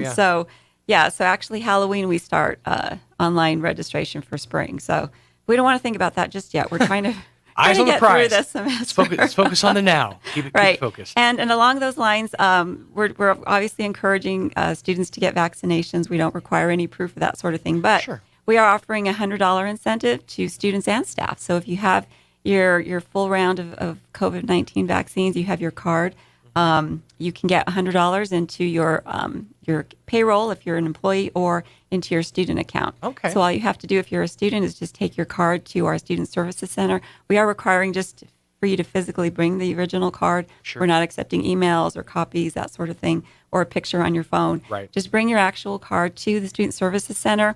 They'll look up your account, add $100 to your account. You can use that money to pay for your tuition costs now or future or books, that sort of thing. So, $100 is $100. Yeah, absolutely. And, of course, that's in addition to the state incentive if you also apply for that as well. And so we're offering that through October 15th. So there's a lot of time.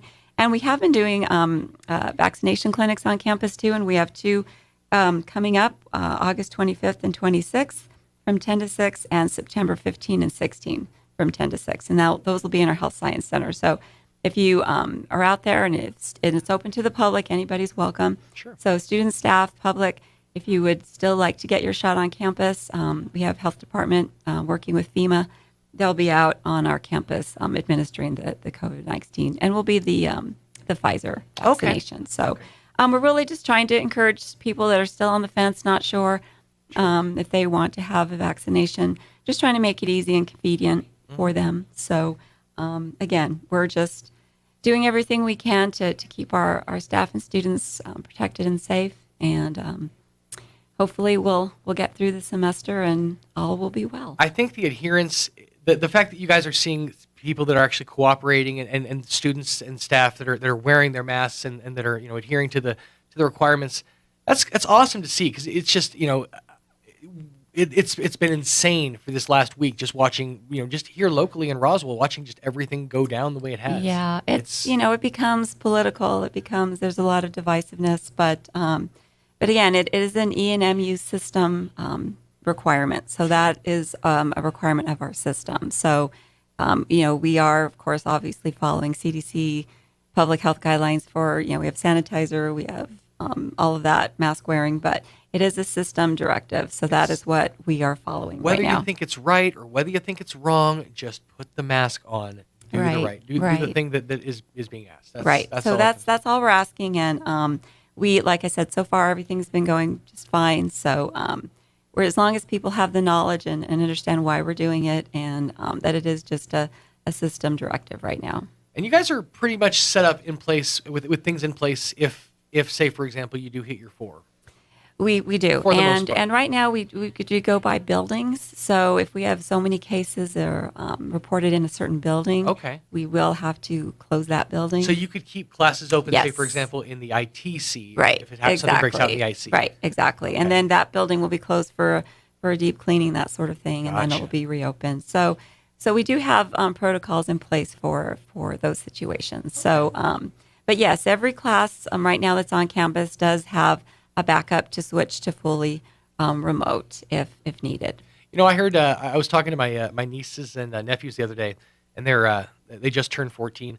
They're very upset because it was announced this year that snow days will no longer be a thing, because now they can. That's true. They can just go. Oh, I'm sorry about that. They can just go remote on snow days. Right. And so they're very upset that they're not going to get to go because they live out in the country. True. And yeah, so it's one of those things. Yeah, the technology has gotten us through this really trying time, but boy, that bygone era, we're never going to get the days of sitting by the radio. Now we can all do things from out home. Well, and when we had some bad weather this past winter, we of course did have some classes on campus, very few, but again, all of our staff did have to either they could go into campus, they did, and if not, we could just work from home. So it's true. It's some things have changed for good. It's one of those things we're going to tell our grandkids someday. I remember snow days. I remember back in the old days, we had snow days. Used to grab our toboggan and run up the hill, slipping the whole way. Right.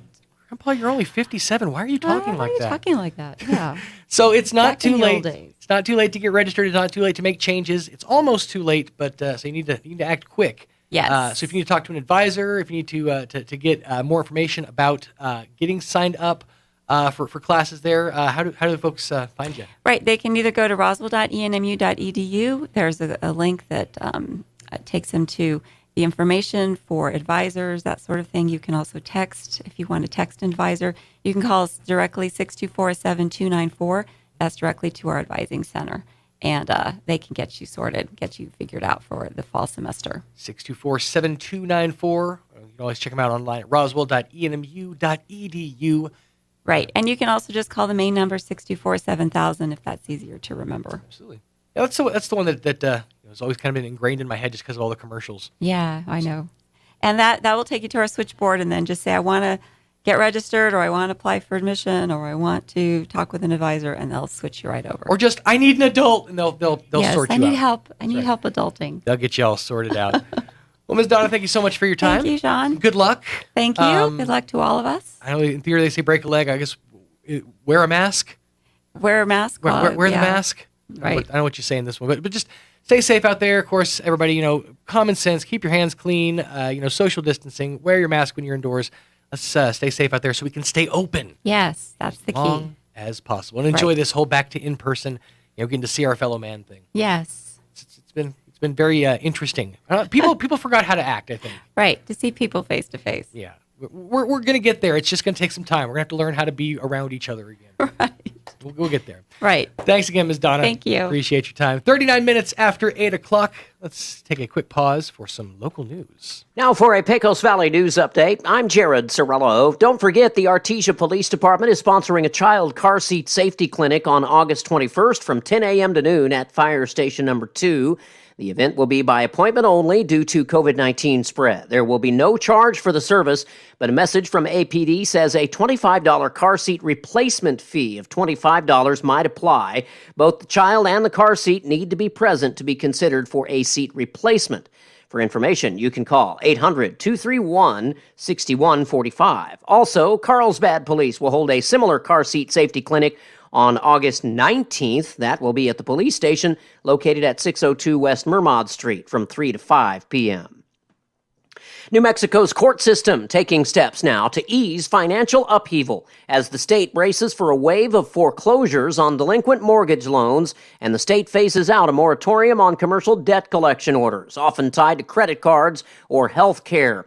The Administrative Office of the Courts today announcing staggering deadlines for a return to debt collection orders that can be used to garnish wages or seize property to pay off commercial debts.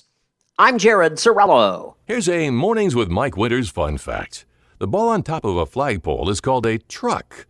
Mess with your friends today by pointing at a flagpole and say, "Hey, check out the truck on top of that flagpole." Here's Mike Winters. And good morning. It is 8:40. I'm just saying. we were sitting here afterwards, and Donna and I were both like, I didn't want to interrupt the flow. It was a nice flow, but at any point in time, you could have chimed in with just a Mikeism, We had a couple of moments where we were being silly. You could have chimed in at that point. I know. I didn't want to mess up. I was looking at her after her hair was all frazzled from the head. You could tell when people wear headphones for a living, they design their hair around, I'm going to be wearing headphones today. Other people just have hairstyles, and hers was all frazzled. If you don't see me hit a mirror after a show, generally speaking, I'll walk around the rest of the day with a bunch of hair sticking up. Yep. Headphone hair. 'Tis real. The struggle is real. All 7 of them. Yeah, I texted Mike. I said, we're very disappointed in you. The whole time with her headphones on and not one pithy rejoinder. Well, I didn't want to crowbar in and mess up the flow. So no, I can appreciate that. I can surely chime in and interrupt if you'd like. Is that like our what's the code of conduct that physicians do? The first do no harm. So that's ours. Never interrupt the flow. Don't step on the other DJ's toes. Continue. Is there a way for Mike to be louder? Can you come up a little bit, Mike? How's that? Hey, look at that. Mike didn't hit the come up. Yeah, it's especially noticeable during the music because you're a little lower volume over the music. And in all fairness, I pushed the volume slider down, and that time I didn't push it all the way to the line. I was about a 2 millimeter short. Yeah, and those boards are odd because there's 2 different places where you can control your master volume, so it's very off-putting. Yeah, so I slid the slider not all the way up, so now it's all the way up. I hang on, I think I can do this. I slit the sheet I slit, and on the slitted sheet I sit. I think you nailed it. Yeah, I did. 18 minutes away from 9 o'clock. Let's, what do we got, the weather? Yeah, let's get you up to date with the weather. I'm meteorologist Steve Hamilton with your Pecos Valley weather. Temperatures stay fairly comfortable today with some cloud cover, and scattered showers and thunderstorms around the area will stay in the mid-80s. Might get a shower or two this evening, and then just partly cloudy overnight with mid-60s. Then tomorrow, a little bit less of a chance of rain, partly sunny in the morning, a few afternoon showers or thunderstorms, and we'll be back in the upper 80s. That's your latest forecast. I'm meteorologist Steve Hamilton. Thank you, Steve. Currently, 71 here in Roswell. Humidity is at 66%. Winds are calm. Today, there is that 30% chance of afternoon showers and thunderstorms. They say that 3 p.m., after 3 p.m., and they do say some of these storms could produce some heavy rainfall. Partly cloudy otherwise. High of 86 expected. South winds 5 to 10.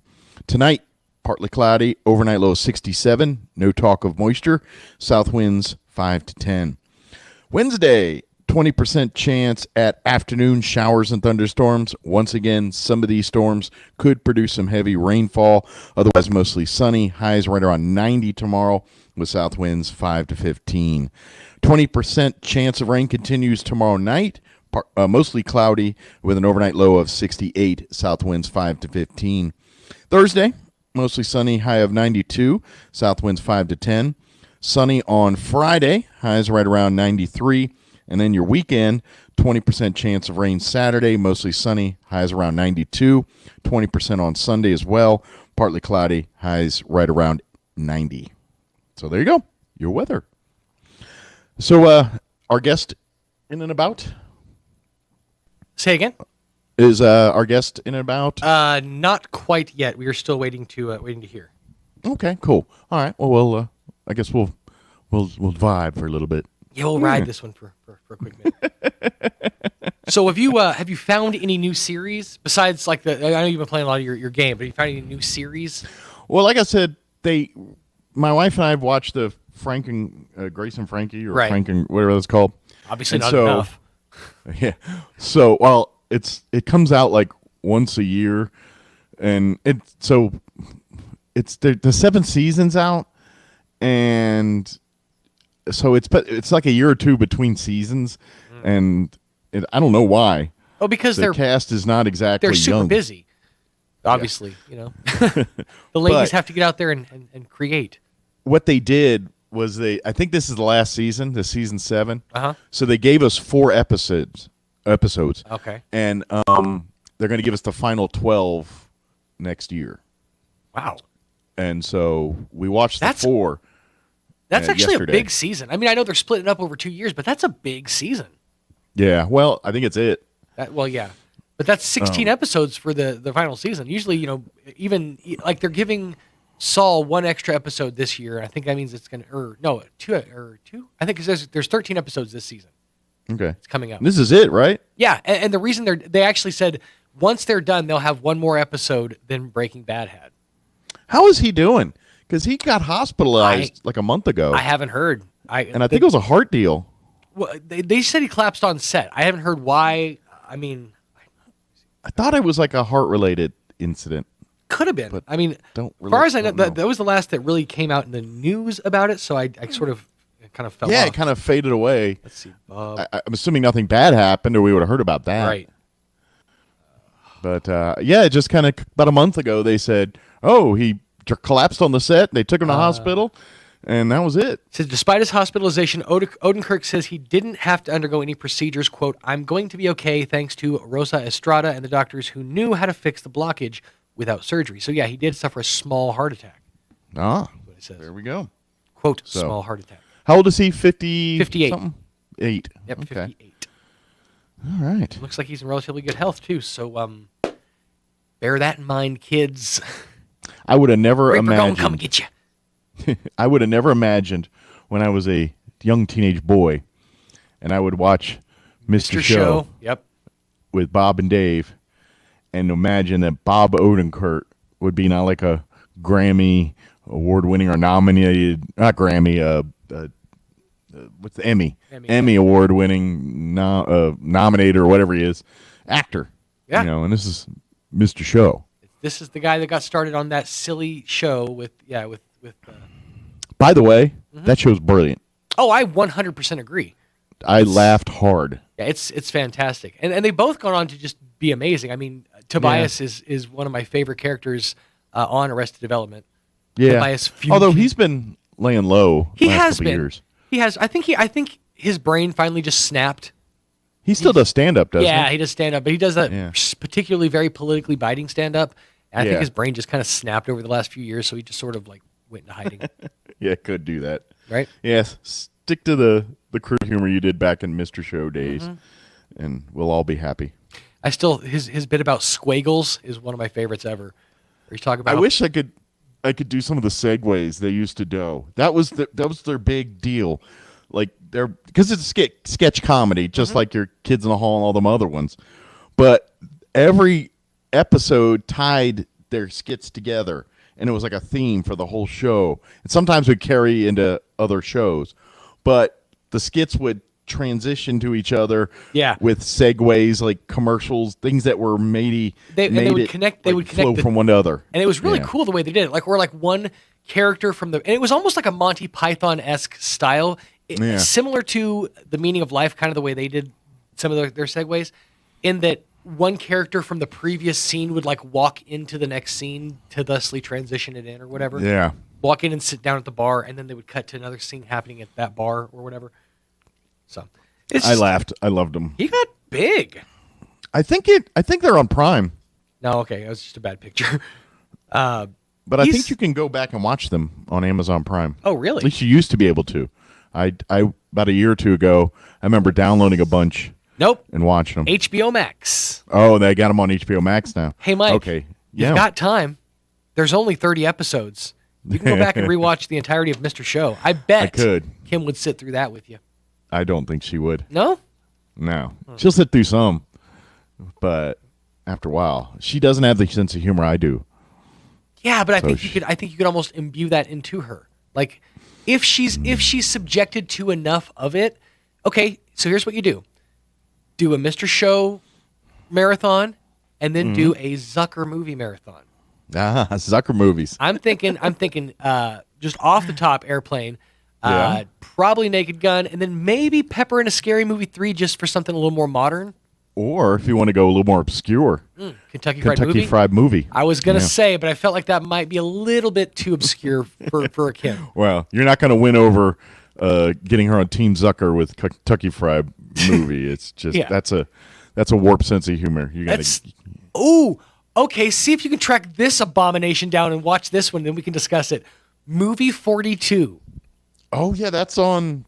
I think it's on Netflix. Is it? If it is, it was. If you can find it, it's Field of Dreams. If you find it, you should watch. Okay. Because it's terrible. It is. You won't make it through it. I would be amazed if you can make it all the way through. Okay. It's not. It's like Suicide Squad. The way you described that, it's not bad that it's so bad that it's good. It's just bad. Okay. Yeah. Yeah. Suicide Squad. Aggravating. Did you watch it yet? No, still no. No, I've been busy elsewhere. They try really hard. They really try. Now, see, I can appreciate that because I literally said just the other day, I'm like, I'm a try-hard. That's the new nickname I've given myself. I'm kind of a try-hard in that I try way, way harder than I probably have to. But yeah, it's a way of life. It's just they're trying so bad to be Marvel and they can't. Well, they're trying to be dark Marvel. They're trying to be Marvel's dark, brooding younger brother. With the emo hair. They're just bad at presenting the deep nerd stuff. Like Marvel brings the deep nerd stuff to where the common people can kind of at least get a glimpse. The DC guys or Zack Snyder or somebody, they're writing and making these movies like all of us have read the Suicide Squad comics and we're supposed to know this mess. And that's the problem is they're giving their fans they're not giving their fans the lore of it. I think the problem the reason because of that is because we've all grown up with Batman and Superman. So a lot of us know the lore of those two, so they just assume, oh sure, they probably know Aquaman and all of them. But the other thing is there's been 150 Marvel movies that have built that lore. They've been trying to cram as much lore as they can into like 7 movies.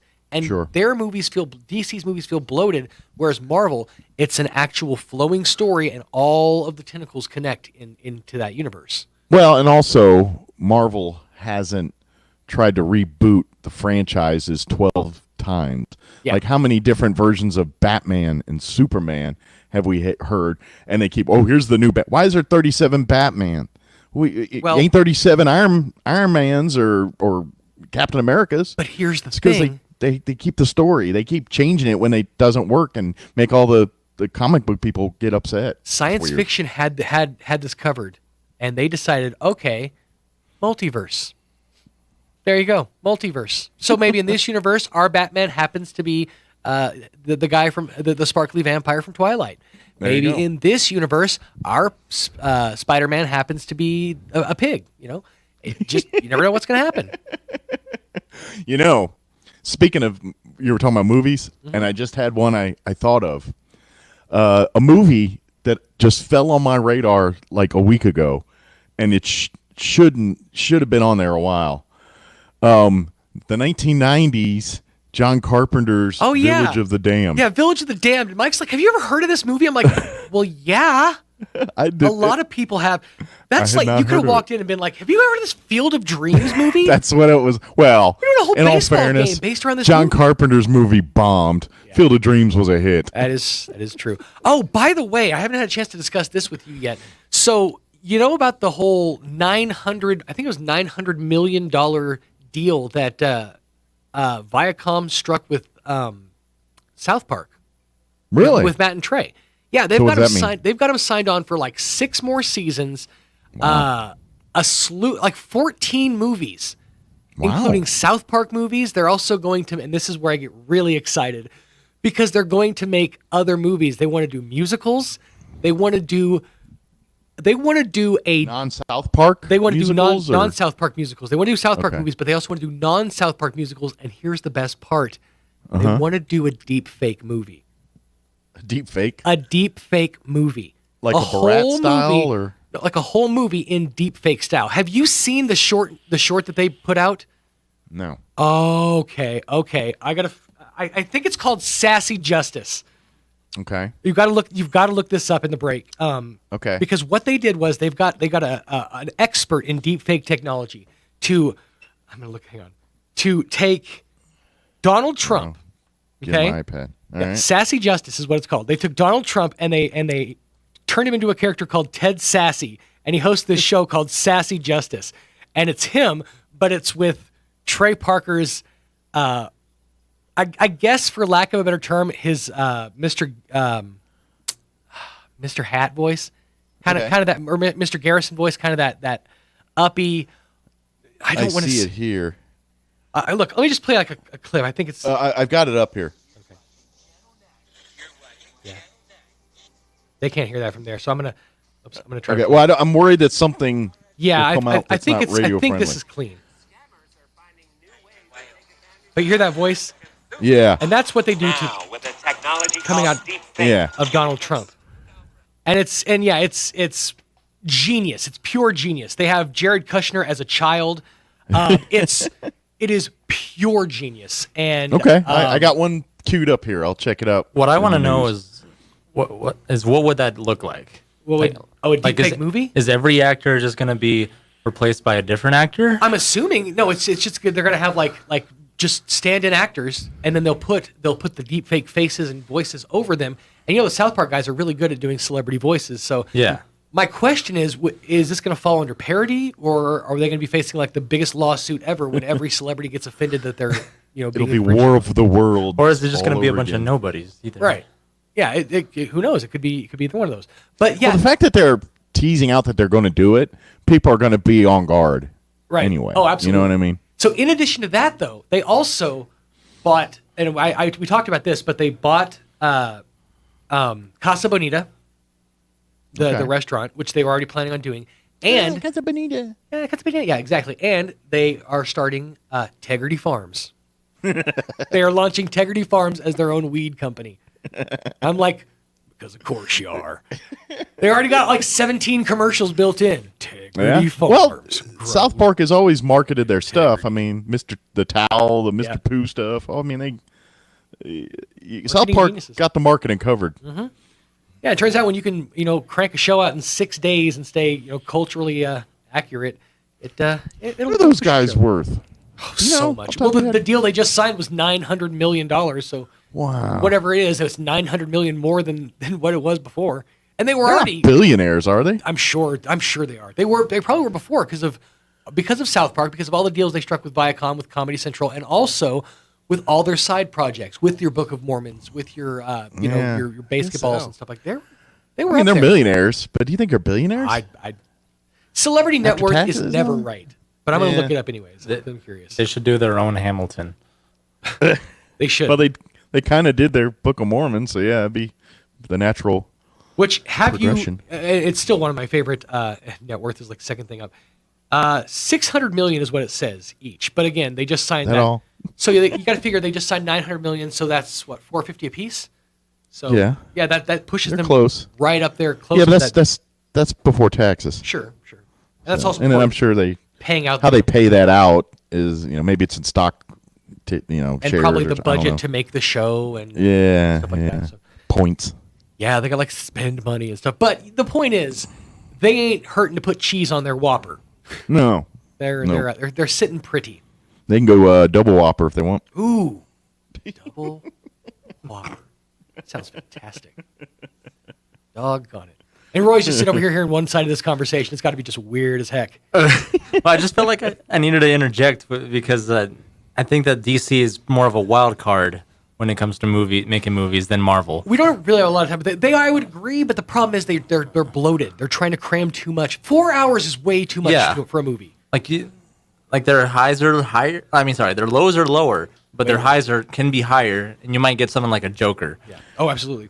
They by the way, peaked too early with Michael Keaton. make sure to tune in next hour because we have an interview. It's a long one with Brian Luck, superintendent of schools here with the Roswell Independent School District. You are listening to 106.5 KEND Roswell, New Mexico. Stay tuned. Your home for Coast to Coast AM in Roswell, 106.5 Roswell's Talk FM, KEND Roswell, New Mexico. Breaking news this hour from townhall.com. I'm Rich Thomason. Just having wrapped up at the Pentagon, an Afghanistan update. The mission is of historical significance, and it is incumbent upon us to be resolute in the protection of American and Afghan lives. General Hank Taylor saying the Kabul airport is once again secure, the evacuation of Americans and others ongoing. Right now, we're looking at 1 aircraft per hour in and out of HKIA. We predict that our best effort could look like 5,000 to 9,000 passengers departing per day. Unhindered, at least so far, by a growing Taliban presence. We have had no hostile interactions, no attack, and no threat by the Taliban. And former President George W. Bush is speaking out, urging the U.S. government to act quickly to help at-risk Afghans. Bush says the government has the legal authority to cut the red tape for refugees, and he calls on the U.S. to secure their safe passage without bureaucratic delay. In a joint statement with former First Lady Laura Bush, the former president expressed a deep sadness over the events in Afghanistan. Bush, who launched the war on terror in Afghanistan after the September 11th attacks in 2001, also commended U.S. troops, veterans, and diplomats for their years of courageous service. Greg Clugston, Washington. And the rush is on. It's a rush to get earthquake relief, people, and supplies to Haiti. The Pentagon's John Kirby says the U.S. military's in the thick of things, sending aircraft and ships. And we do expect that four field hospitals from U.S. Southern Command will be set up in southern Haiti by later this week. The earthquake death toll topping 1,400, at least 6,000 people injured, thousands homeless. Just days after the earthquake, the island now being lashed by Tropical Storm Grace. Wall Street, the Dow down 301 points, and NASDAQ off 107. More on these stories at townhall.com. Let's be boring and do a commercial about cash-out refinances. It's Ryan, and our mortgage team will often have a listener say, I think I understand what a cash-out refinance is, but can't that be bad for you sometimes?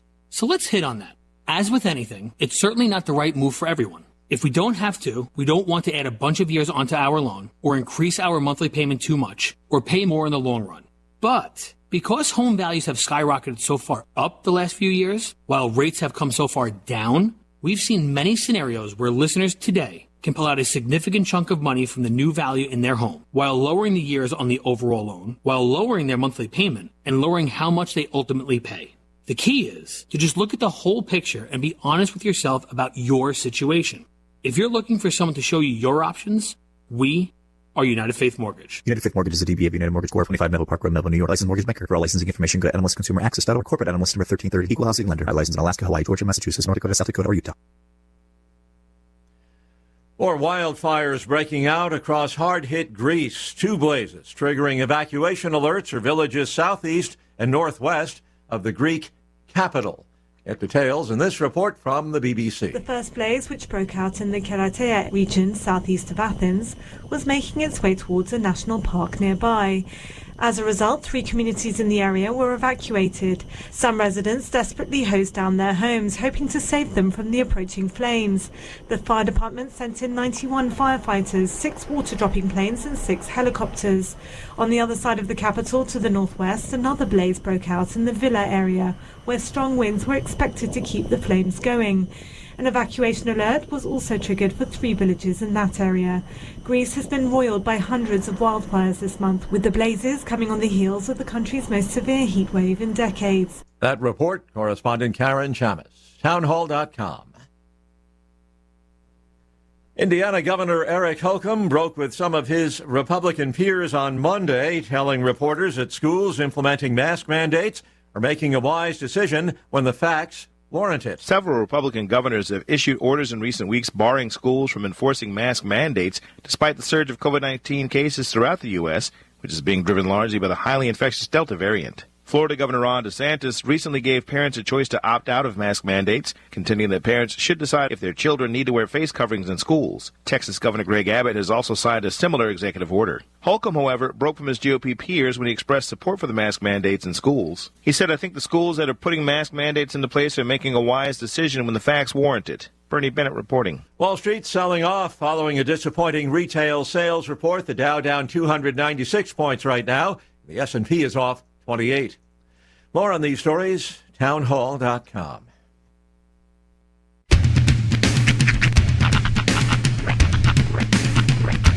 What in the wide, wide world of sports is going on here?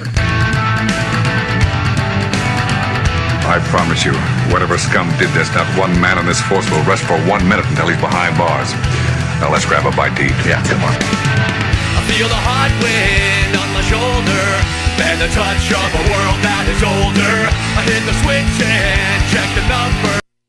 Get on and then I slumber. I hear the rhythm ringing through it. Flamenco guitar and cumbia music. I hear the talking of the DJ. The devil listen, what does he say? I'm on a Mexican radio. I'm on a Mexican radio.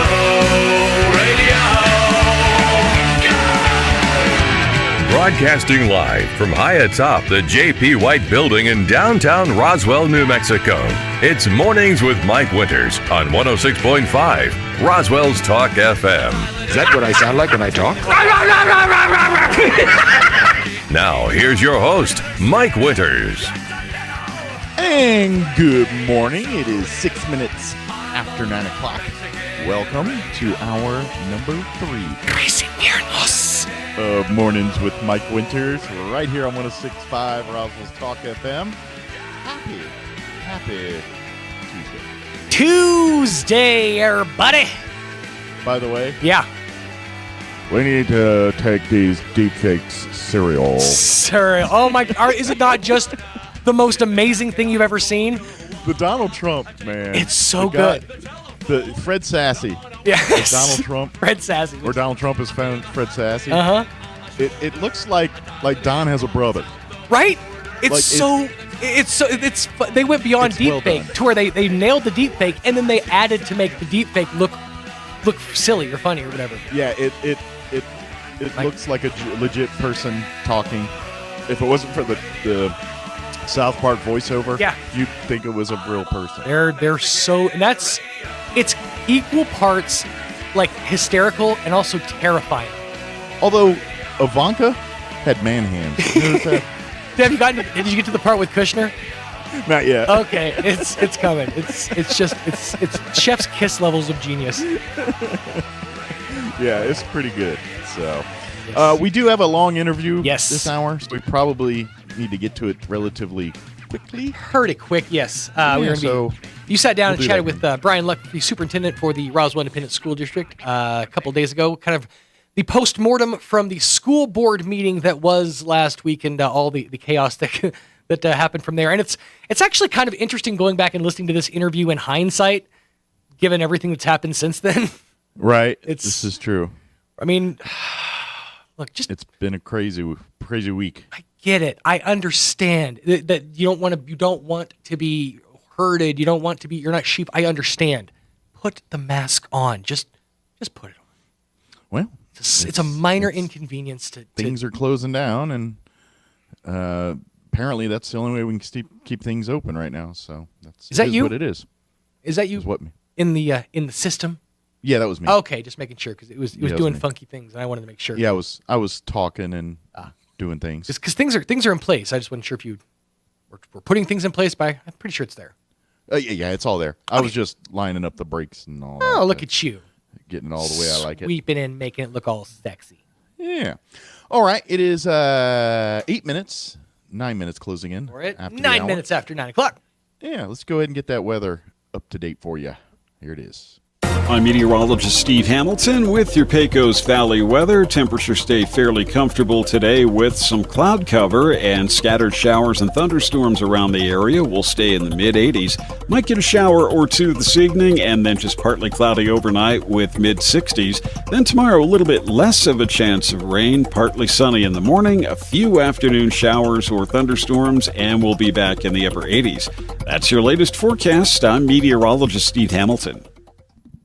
Thank you, Steve. Let me turn it up a little louder. Sorry, I only got two hands. Currently 72 here in Roswell. Humidity is at 66%.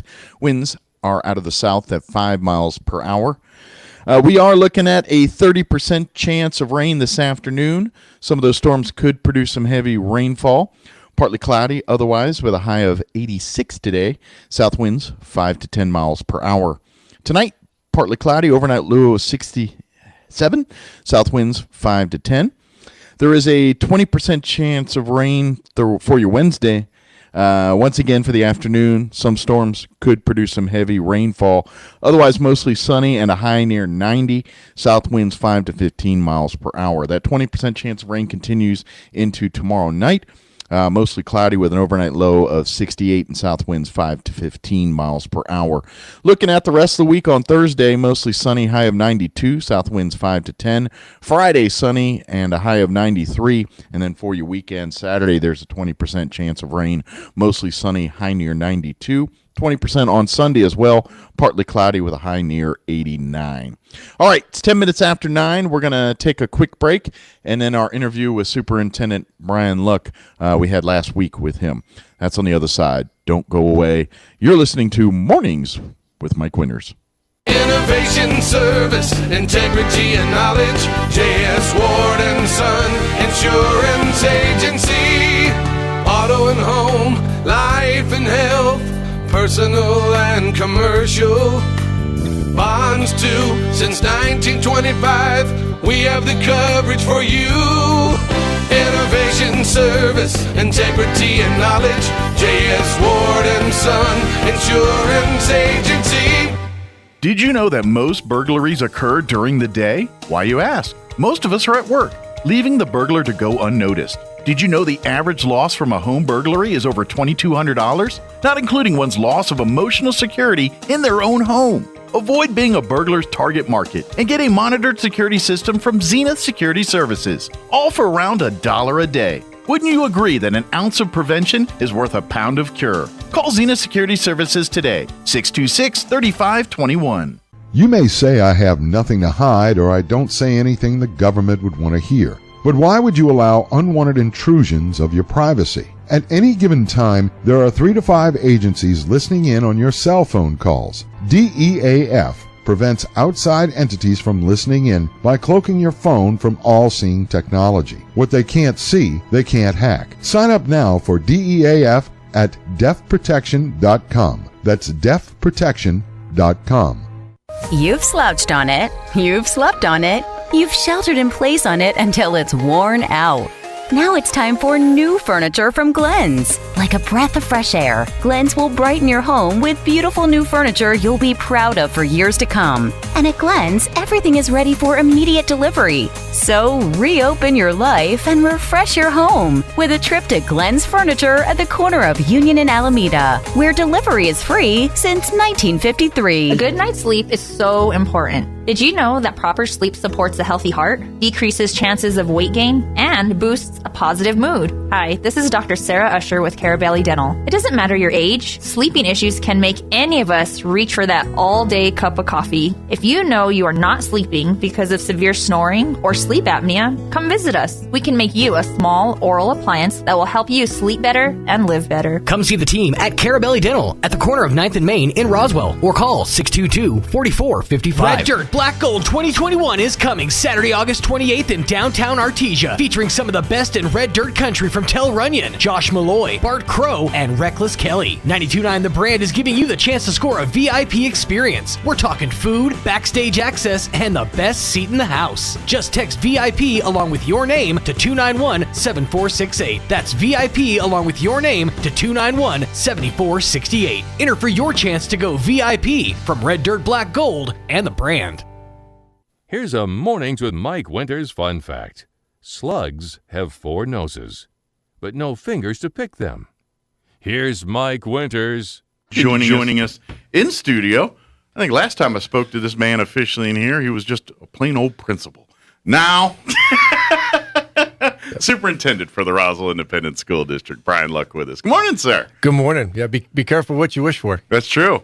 Well, officially, congratulations. Thank you. I know I've told you this several times, but here on air, it's obviously, I'm sure a lot of people very happy with this choice, and it's great to see a person that's kind of been a part of the fabric of this community for a long time now, running the show here for the district. I mean, the board's picked to run the show. The board runs the absolutely. district. You know what I mean? Absolutely, yes, sir. But congratulations. That's great to see that. Thank you. So. No, it's pretty neat. It's something that's been a while coming for me. I'm very, very humbled by it. It's lots of really good people have gone before me, and there's a lot of pressure too with being from here. And you are a lightning rod. Knowing the ins and outs, and I'm hoping to use as much of that to my advantage as I can versus it being a detriment. So sure. I'm excited, though. I'm very excited. Well, and I think I love, and not that I'm saying that superintendents, a lot of them have experience in, at teacher levels and things like that. But I think it's great because, as the principal at Goddard High just your career in the RASD, the kids, that's a difference. There's a difference from, I'm not saying other things are bad things, but when you come from a theoretical world versus a world of actually doing it, I'm not saying there's wrong with theoretical, but sometimes you need the practical to work with the theoretical to actually make sure the theoretical's on target, and that experience isn't replaceable. And I think that's going to serve you well as a superintendent, where someone who's just done the theory side of it may not have as much experience doing that. Well, I sure hope so. Yeah. That's the plan right now. Well, let me ask, before we get to last night's meeting and everything, let's just talk about the school year. How's this transition? I know it's a weird start to a school year compared to what we've been going through, but we're having a start to the school year, everything. How has that process been going for the Well, I tell you what, it is August, and we're up and running. I mean, it was so neat the other morning, first day of school, to see parents taking off work a little bit and walking their kids to school. Mm-hmm. I purposely drove through school zones this year, which was something totally different than I've ever done before. Normally avoid them. Yeah. And, but to see the looks on people's faces. And I've said this before that, the community has an ebb and flow with the school year. Mm-hmm. And last August, when we didn't go back to face-to-face instruction, I mean, there was just something missing on lots of counts. And, the hope right now is that pushes you through and we start our year. August is by far not the start of any year, but it is. It's the start of a kid's year. And, absolutely.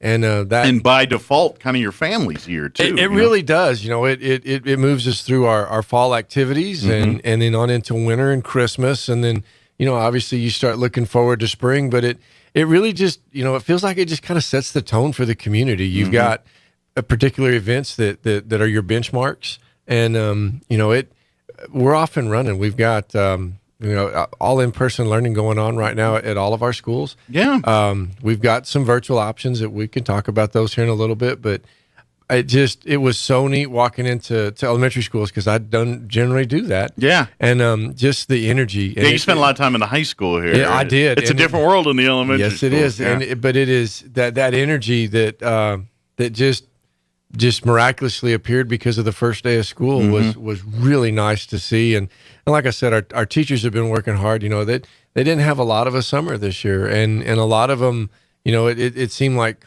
talking to them, they were kind of concerned that, okay, going back into this, would I have it, in the tank after such a short summer. And for what I've seen, I mean, they're knocking it out. I mean, Sure. our people are back in. They're excited to have the kids back.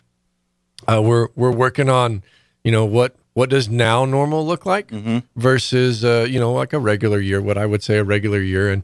And we're sorting through that, but it is so nice versus sitting there going, okay, well, let's check out our computers this day and come by and get your packets. I mean, it's so nice just to say, hey, the doors will be open.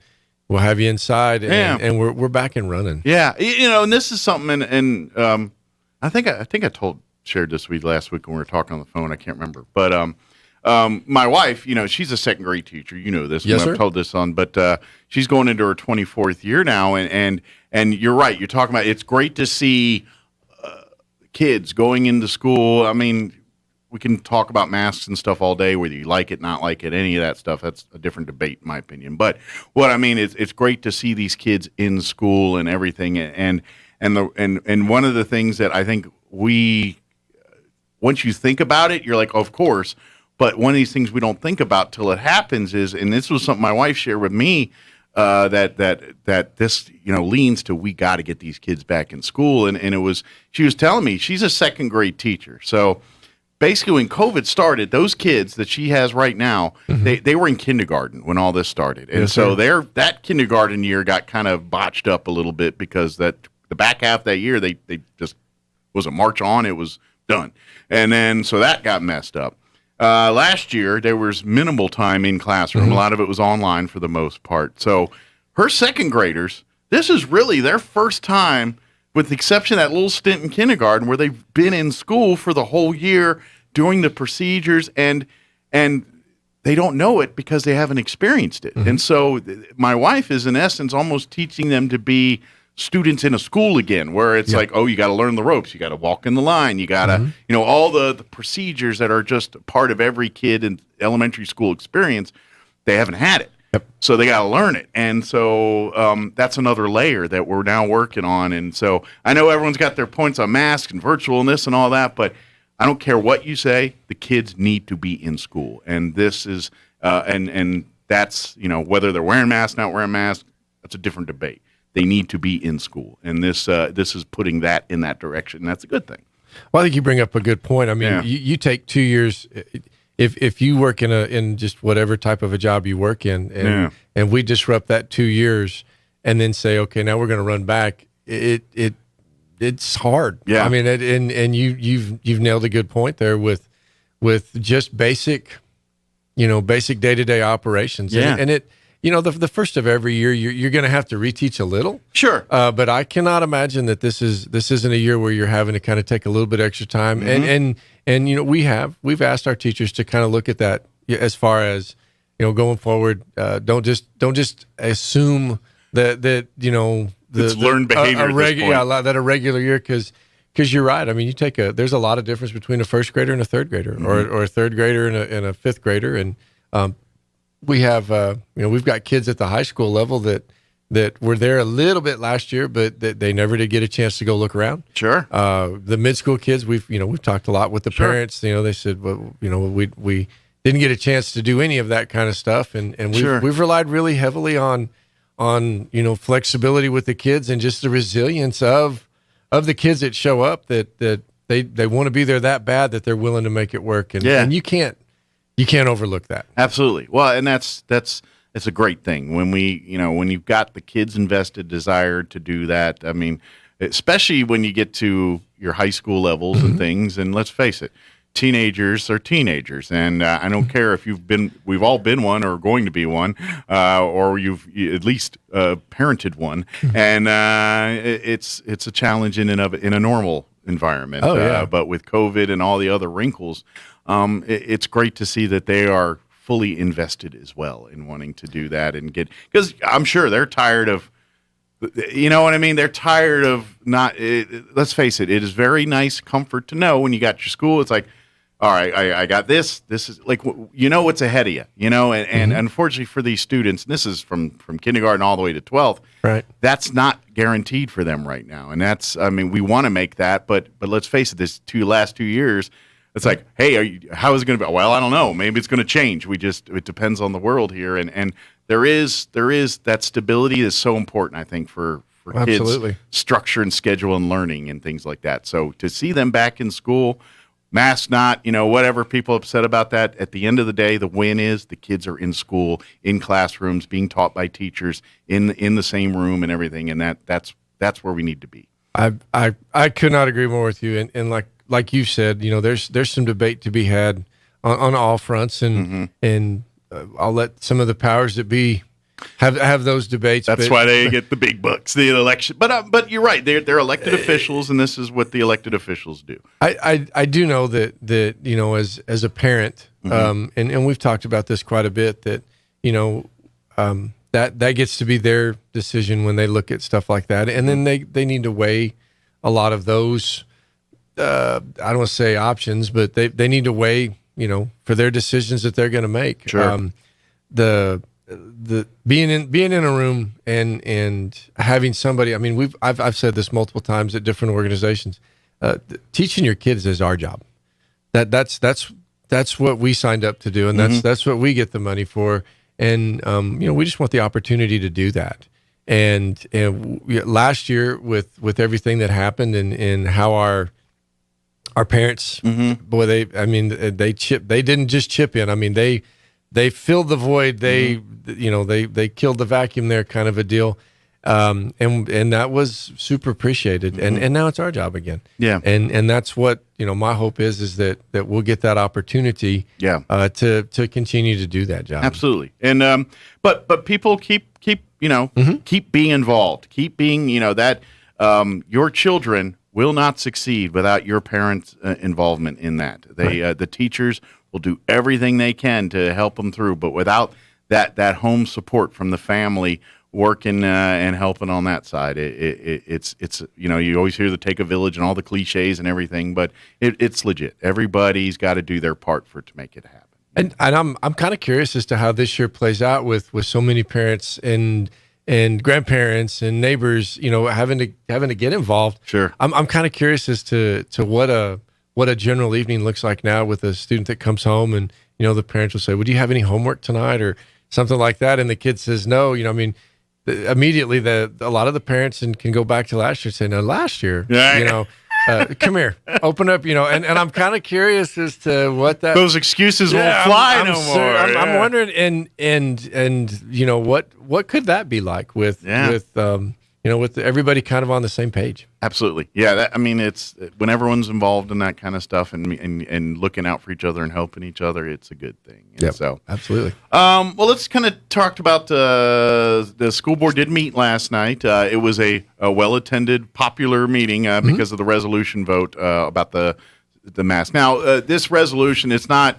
And correct me if anything I'm saying here is wrong on this, but basically, what the board's saying it's not. They're not dictating a policy that, yes, we're going to put masks or not put masks on. Basically, they're sending a resolution to the governor stating that we believe that we should be making local decisions best on. That's basically right. It's not. I mean, the mask is the catalyst for this resolution, obviously, but we're not. It's not a resolution saying no. We're not going to force kids to wear masks. We just want the ability to make that decision ourselves. Right. And that's basically what they were discussing last night. And of course, the public came out in droves to share their opinions with it, which is a good thing. I will never. That's exactly what this is for. And for the most part, I think most from what I heard, I caught some. I didn't catch all of it, but I caught a hunk of it online. And for the most part, most people were passionate, but we're polite. There was a few times where they kind of had to settle things down a little bit, but for the most part, most people were passionate but behaved. So absolutely, and and this is going to sound kind of funny, but I want to say thank you to the people that came out. Yeah, and I mean that. I mean that is what this system is for. And I don't think anybody got up there and didn't represent our town well. Or what their beliefs that they were passionate about. Sure. And I appreciate them doing that. I think that anytime you get to something like this, and it's been a while, we've rocked along pretty good as a district, and really as a town without any kind of a major hot button event that sets people, into this kind of a place. But they came in, they were respectful, they listened, they participated in the process. I think our board has stepped forward and done a good job. We'll see where we wind up with this. There's several school districts around the state that are moving in this general direction, and it comes back to local control. And that was pretty much the sentiment that was echoed by just about everybody there. We did have some people that, ironically, probably would have been arguing local control the other direction. Yeah. And I've talked to more than my fair share of people that have said, regardless which way you want to go, we do think that it should be a decision made here by this entity. And I agree with that. And I think going forward, I like the ball that's started rolling. Really, Sure. It's going to sound weird to a lot of people just because, I mean that got intense a couple times. Sure. But I don't ever feel like it got to that point where you were just like, man, this is something we're going to see on the internet. Sure. Yeah, you're right. All right, is this going to be on the world's dumbest thing? You see those things, but no, it didn't turn out that way. Good. Yeah, obviously. Something. This is my opinion, my 2 cents. This is just me, not the express of anybody. Me outside looking in, and I see this, and I look at the situation. I understand people are passionate about this. This is your children. You're. I know it. Parents are going to fight to the death for their kids. That's absolutely. That's the way it should be. However, when we talk, like you look at what's going on with the Floyd School Board, and everyone saw what happened there, and they're no longer. They're done.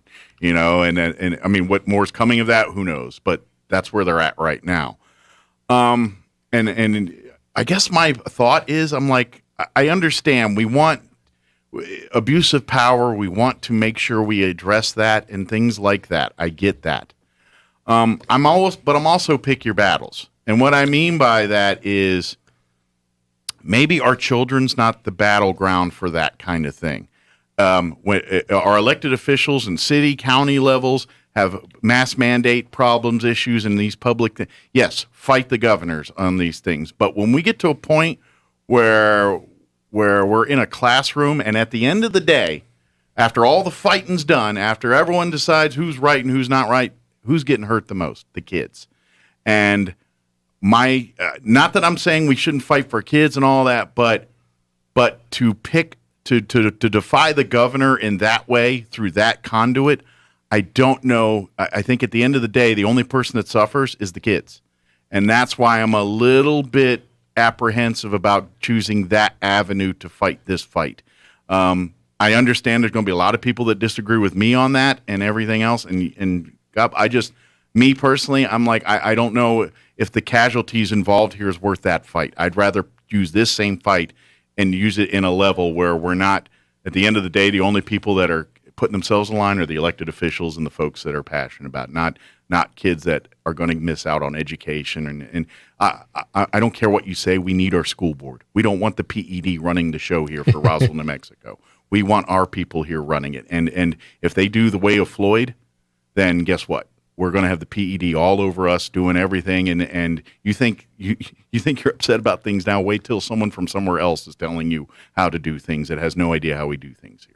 And that's a problem. And at the end of the day, the kids are going to suffer because of that. So that's my opinion. I know other people disagree with me and all that. And Brian, as a superintendent, probably is not going to share on all that because, but I mean, that's just my opinion. And I get your passion. I get everything, but think about your end game sometimes too, and what happens and what becomes of that. So, well, and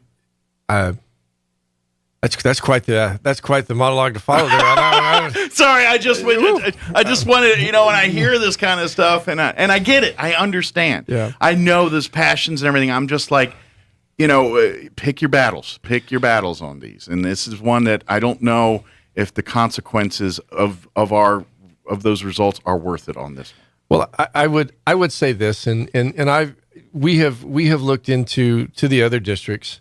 Ironically, everybody's following what's going on with Floyd, and we're no different. Out of curiosity, I did ask the superintendent of Floyd. I said, just out of curiosity, in the meanwhile, are the kids wearing masks? Yeah. And the answer was yes, they're wearing masks. And so I just said, okay, because that man's got more on his plate than I can even fathom right now. So I just kind of stepped back. Sure. But what I would say is that at the end of the day, it is a business that we're running right now. And I was hired to run the business and to keep it open. And there's parameters that go with it on any direction that you want to go. We answer to people as well. So there's parameters there. And there are, I don't want to say consequences, but there's mechanisms and there's manners by which we stay open. And, my duty, I feel like, to the school board is to keep the doors open and to try to run as fast as I can to stay in front of whatever we can to do so. We answer to the PED as well.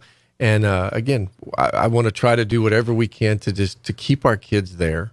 I do understand that maybe your kids, in some people's opinions, maybe that's kind of the final straw. And I get it. I mean, boy, you could hear the passion last night, and some of those families I felt for them, because I'm just like, I wonder what else has happened. And I just felt like this might have been the last straw, and I get it. Yeah, and I get it. And I also know that we still have a job to do. Yeah, and I look forward. I look forward to what's going to come out of this. I really do, because we need a resolution. We need and you need guidance, and we need we got to move on with the job of educating children. Well, and I go back to the comment earlier about the ebb and flow of the year, and one of the last things that I want out of this is for whatever reason or any reason, for them to come in and say, we're done, we're going to shut down all schools for X number of days. And, I haven't heard that. That's not even been a rumble or an inkling, but it's been done before. Sure. And like I said, the meetings that I've been in with the State Secretary of Ed and even our new State Secretary of Education, they've all committed that they want the doors open, and this is how we do it. And we'll cross all these other bridges and get it done. Sure, and that's and to be honest, that's what the school board, the school district does, and that's and I know just with my wife and everything, and down to the teachers. It's like you get handed a deck of cards.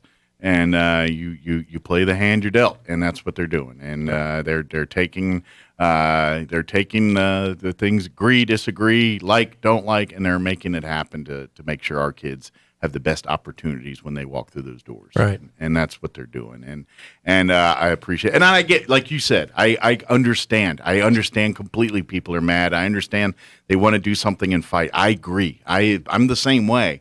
But I also look and I'm thinking, is this the battleground?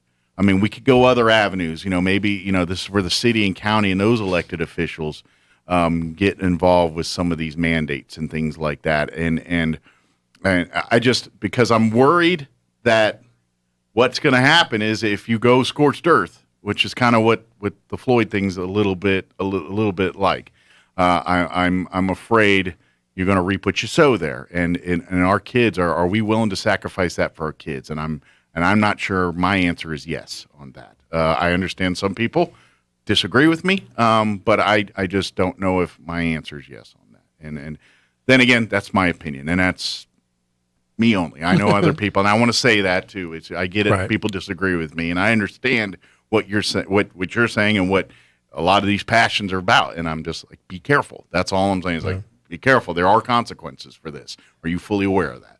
Well, I think everybody has a point, and it could be, it will be different for different people again, because, like I said, we have no idea what others have gone through to get to the spot where they're at. Sure. And like I said, I think the process plays itself through. And last night was, I guess for all intents and purposes, the official start of that process, and we're looking forward to seeing what comes from it. Yeah. And two, while all this is going on, August is going to transpire, and we're going to get into September. We start sports Next week. We're days away. I say week. We're days away. We've got some soccer games next week, and then we start up with the rest of our fall sports, our football and our volleyball, and next Friday. And I mean this. I mean that those things are they're on the table. I mean, and just because we've got them scheduled, and just because everything's moving forward, doesn't mean that something doesn't happen that stops. And so I think, and if I remember, any outdoor sports and events and things, you're not required to wear masks and things. Correct. So if that's so. Football games Friday night. You're out in the soccer pitch, wherever. You're as of right now, you're good to go. As of let's see, as of 8:41. 8:41. Yeah, and I think that's another thing is if something does change, and let's say we have to maybe get a little more with our mask, and that's not the people that's running the tickets gate. That's not their fault. Exactly. And again, even last year we had when we started with our sports.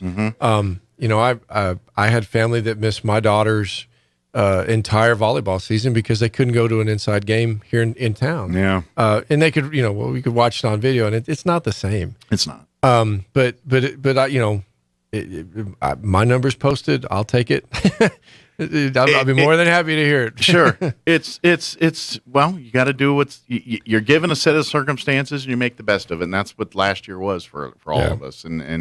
But we got great stuff going on this year, and it's great to see that kids are in school. We're days away from talking about high school sporting events and things, and we're going to be doing all the things that we're normally supposed to be doing in the fall here pretty soon, and that should feel really good. Yeah, we don't have a lot of time, but there was other things discussed last night besides the whole resolution here. Let's talk a little bit about some of the other highlights that happened last night. We want to make sure the public. I think the biggest one that I want to hit real quick is we did approve the collective bargaining agreement with REA. Yes, which sets the Roswell School District really in a phenomenal spot to attract and to retain teachers. I've had several people that have seen the salary scale and said, so you're telling me if I came back? And the answer is yes, and please. I will tell you for a fact. I'm not going to talk numbers. Okay. But my wife, this is her 24th year. She does have a master's degree. She has her dossier. She's at the highest levels that she can be as far as the pay scale of her.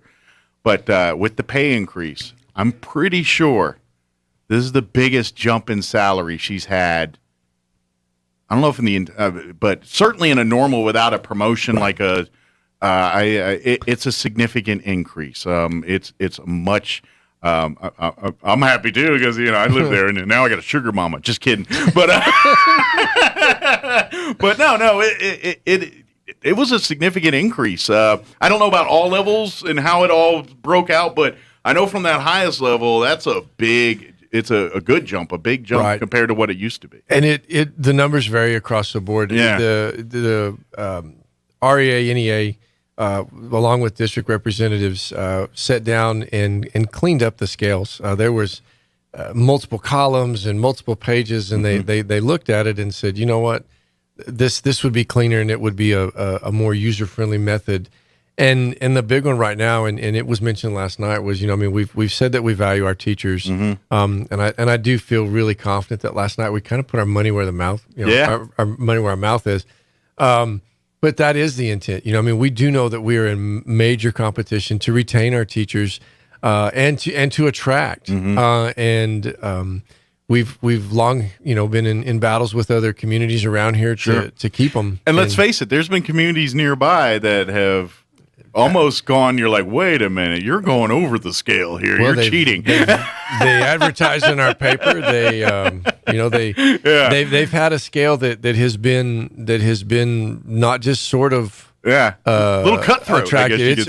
And you know what? And it's paid dividends for them. They've attracted teachers, and our hope right here is that you're valued here. And because you're valued, we want to give you what we can. Absolutely. Not sure what that'll look like for a few years down the road. I mean, as somebody that's been in the business a while, and your wife has, you do know that these come around not very often, but exactly. When they do come around, hopefully you can take advantage of it. And like you said, with with that working there in the scale, hopefully we can get another 8 or 9 years out of that. Absolutely. Well, yeah, my wife's going to be here for a few more. I think she'll do her 30. I think that's her goal. That'd be awesome. Yeah, I think she's going to. But that's what we're looking for, Yeah. and hopefully we can, retain the teachers, and we know we're going to need them. I mean, we talked about the 2-year loss a second ago, and that's something we're gonna have to face. Yeah, it's you're right. This is a problem. We're gonna, we need qualified people, and you got to it's just like everything else in life. You get what you pay for, and to attract quality, to attract good people, you've got to make it a great incentive here. And I know,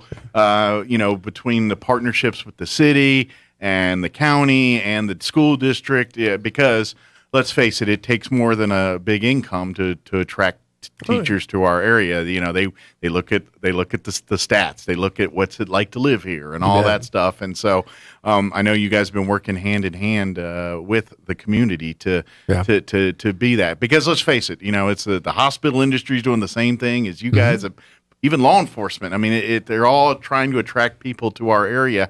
And let's face it, in the COVID world, help wanted signs are everywhere, and it's a very competitive market right now, and for anything, not just teachers, just for everybody. Yeah, well, and you take somebody that's in any kind of an industry or business, and they're looking to relocate to Roswell, and maybe, whether it's a husband or a wife or, whichever member of the spouse that is, and you look at the salary scale for the district, it can only help. It can only entice. And I imagine with some of those, because teachers come in pairs sometimes. Yes, sir. A lot of husband and wife teacher combos there, and so you get so, by the way, while we're talking, if you yourself are interested in a career in education, please go to the Roswell Independent School District website. I know you guys had the job fair about a couple weeks ago here, and at that time, you guys were looking for all positions. I imagine there's still quite a few positions. We still have positions open. We filled, ironically, that little job fair that kind of came out of a whim. We grabbed about 4 people that qualified applicants that jumped into that. We do still have vacancies, and we're actively pursuing that. It is on our website, the links to that. And if more questions, please don't hesitate to contact the district. And it's every department from your food service, janitorial stuff to substitute, everything, grade level teachers, subject to the whole nine. Substitute security guards, substitute custodians, cafeteria teachers, you name it. If it's a position in the school district, odds are there's a department that has openings for it. It's the way of the world right now. Right. But and of course, don't forget. If going to the RSD website, you can watch the school board meetings. You can go back and check them out. They're archived there. They got several years worth of. They've been doing the videos for years now, so they got a couple, 2-3 years worth of videos there. Not that you're going to want to go and watch them from 3 years ago, but you could if you wanted. And of course, if you missed last night's meeting, you can go back and catch all the information. And sometimes that's good to do, especially in a meeting like that where there's a lot of people and a lot of talking. Sometimes important decisions get kind of missed in the shuffle there, and so if you missed any of that, you can go back and it's online there. So, is there anything, Brian, we missed we wanted to share? No, I think that, like I said, there was a lot that happened last night, and I think you just nailed it a second ago. Is don't miss the bigger pictures, and let the process work itself through. Sure, and as an entity, if somebody doesn't feel like it's moving in the direction that they felt like it needed to move, there's mechanisms by which to go about it. Absolutely. And again, I just want to commend the public because, like I said, that didn't have to go as well as it did. Yeah. And I really do think that it went fairly well. Absolutely. And I think everyone that wanted to speak got that chance to speak. Everybody, the public, the board, everybody. I think I heard everyone that wanted to chime in got the time to chime in and say their piece. And at the end of the day, that's a good thing because you put it on the record, you know what's going on, and that's why it's so important is doing. I mean, be passionate, be strong, show up, do these things, but let's not forget we all live on the same patch of dirt here. We're all on the same team. I know it doesn't feel like it sometimes, but every single person in that room last night wants the best for your children. Every single person, you know what I mean? I do. And we've got. I get it. We get mad. We get passionate, and just don't let that ruin the progress you're trying to make. You don't let the emotion ruin the good work you're doing. Keep keep your nose on the grindstone there, and professionalism, and it'll get you a long way. Trust me. That's the plan. Yeah. Awesome. Is there anything we missed? I think we're good. I think we're good. Well, I'm sure you got about 20 different fires to put out here, so we'll let you go do that. Awesome. And we're gonna Brian, superintendent, he's going to join us every Wednesday after school board meetings. Obviously, we'll adjust if the school board meeting isn't on a Tuesday night and it gets moved or something. But that's the plan going. That's the plan. Here. Yes, sir. Awesome. And of course, anytime we need you need on to just, and it doesn't kind of fall in those schedules, but we got events or certain things, please. You bet. Absolutely. Send me over. And thank you. And thank you for the support of the station and also, just. Well, we love our partnership with the RASD. Y'all done a great job. We love, I know we were glad to help as much as we could. I know it wasn't a perfect world, but start videoing as much of the sports and things and doing all. And y'all were lifesavers last year when it came to that. And we're going to be streaming a lot this year. But I can tell you this right now. I know, since you guys can go to games and things outdoors, we're not going to be able to stream a lot of the middle school games and things that we were doing. We don't have the resources or bodies to do that. But you can go to those games now. So please go and support. I don't care what you said. The kids, they love watching the videos, and you're watching their videos, that they want you in the stands. They want you cheering for them right there. I can yell all I want in my living room. They don't hear it, so it doesn't help. Well, activity tickets will go on sale soon. I mean, again, that return to what normal looks like. That's our plan. Yeah, and then get your face paint and your pom-poms ready and start rooting on our respective schools. There you go. There you go. Awesome. Well, thank you, sir. As always, appreciate it, and we'll see you next time. Good to see you're still in peace here after a couple months here, holding up. Poor guy, he got hired for the job, got thrown right into the fire here. Huh? It's all good. Awesome. Thank you, sir. Police Department is sponsoring a child car seat safety clinic on August 21st from 10 a.m. to noon at Fire Station Number 2. The event will be by appointment only due to COVID-19 spread. There will be no charge for the service, but a message from APD says a $25 car seat replacement fee of $25 might apply. Both the child and the car seat need to be present to be considered for a seat replacement. For information, you can call 800-231-6145. Also, Carlsbad Police will hold a similar car seat safety clinic on August 19th. That will be at the police station located at 602 West Mermod Street from 3 to 5 p.m. New Mexico's court system taking steps now to ease financial upheaval as the state braces for a wave of foreclosures on delinquent mortgage loans, and the state phases out a moratorium on commercial debt collection orders, often tied to credit cards or health care. The Administrative Office of the Courts today announcing staggering deadlines for a return to debt collection orders that can be used to garnish wages or seize property to pay off commercial debts. I'm Jared Sorello. Waking up on the right side. This is the Sean Hannity Morning Minute. Now we have pleas from press organizations to get our people the hell out of here. And I'm not exactly sure how they're going to pull that off. That's now the situation that he created. The exact opposite of what he told us and assured us would never happen. What happened, Joe? Everything you told us didn't happen. You act like you're being noble and that this is not about nation building. They were asleep at the wheel. It didn't have to be a humiliating defeat like this. He turned it into it and had no clue it was coming, although everybody warned him it was coming. The Taliban don't fear Joe Biden. Neither do the Chinese, the Russians, or anybody else.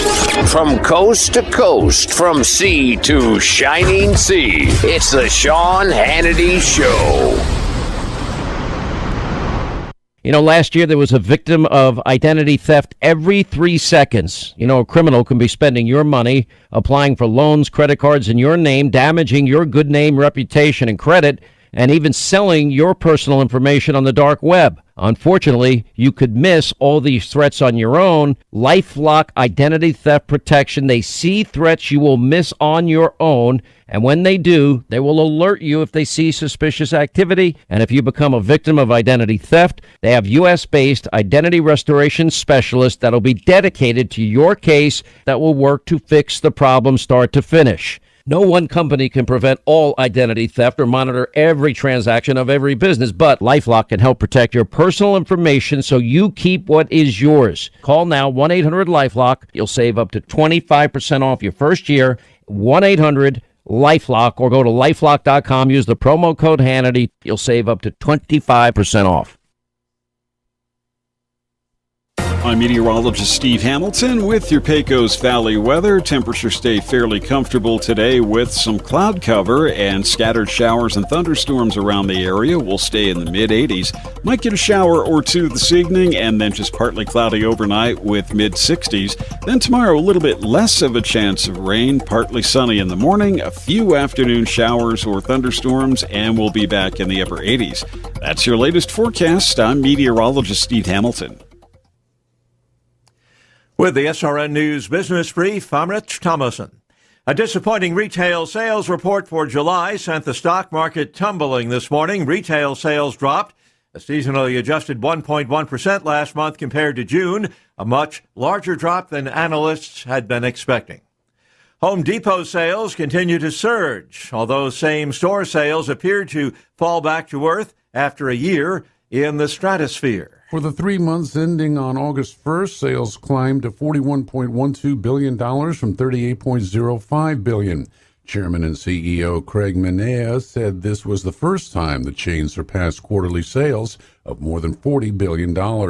According to a survey by Zacks Investment Research, the figure also surpassed the $40.71 billion analysts were expecting. That's correspondent Jeremy House. With business, I'm Rich Thomason. Roswell Skin Center, a brand new state-of-the-art facility located in the 400 Penn Plaza building here in Roswell, is now accepting new patients. Dr. Brandon Cometti and his team offer a full range of skin care services, including general dermatology, surgical and cosmetic procedures, including cutting-edge laser rejuvenation, Botox, filler, laser hair removal, chemical peels, and other non-invasive options to improve skin health and turn back the hands of time. Call and schedule your appointment at Roswell Skin Center today, 208-2509. That's 208-2509. This is a nasty little termite.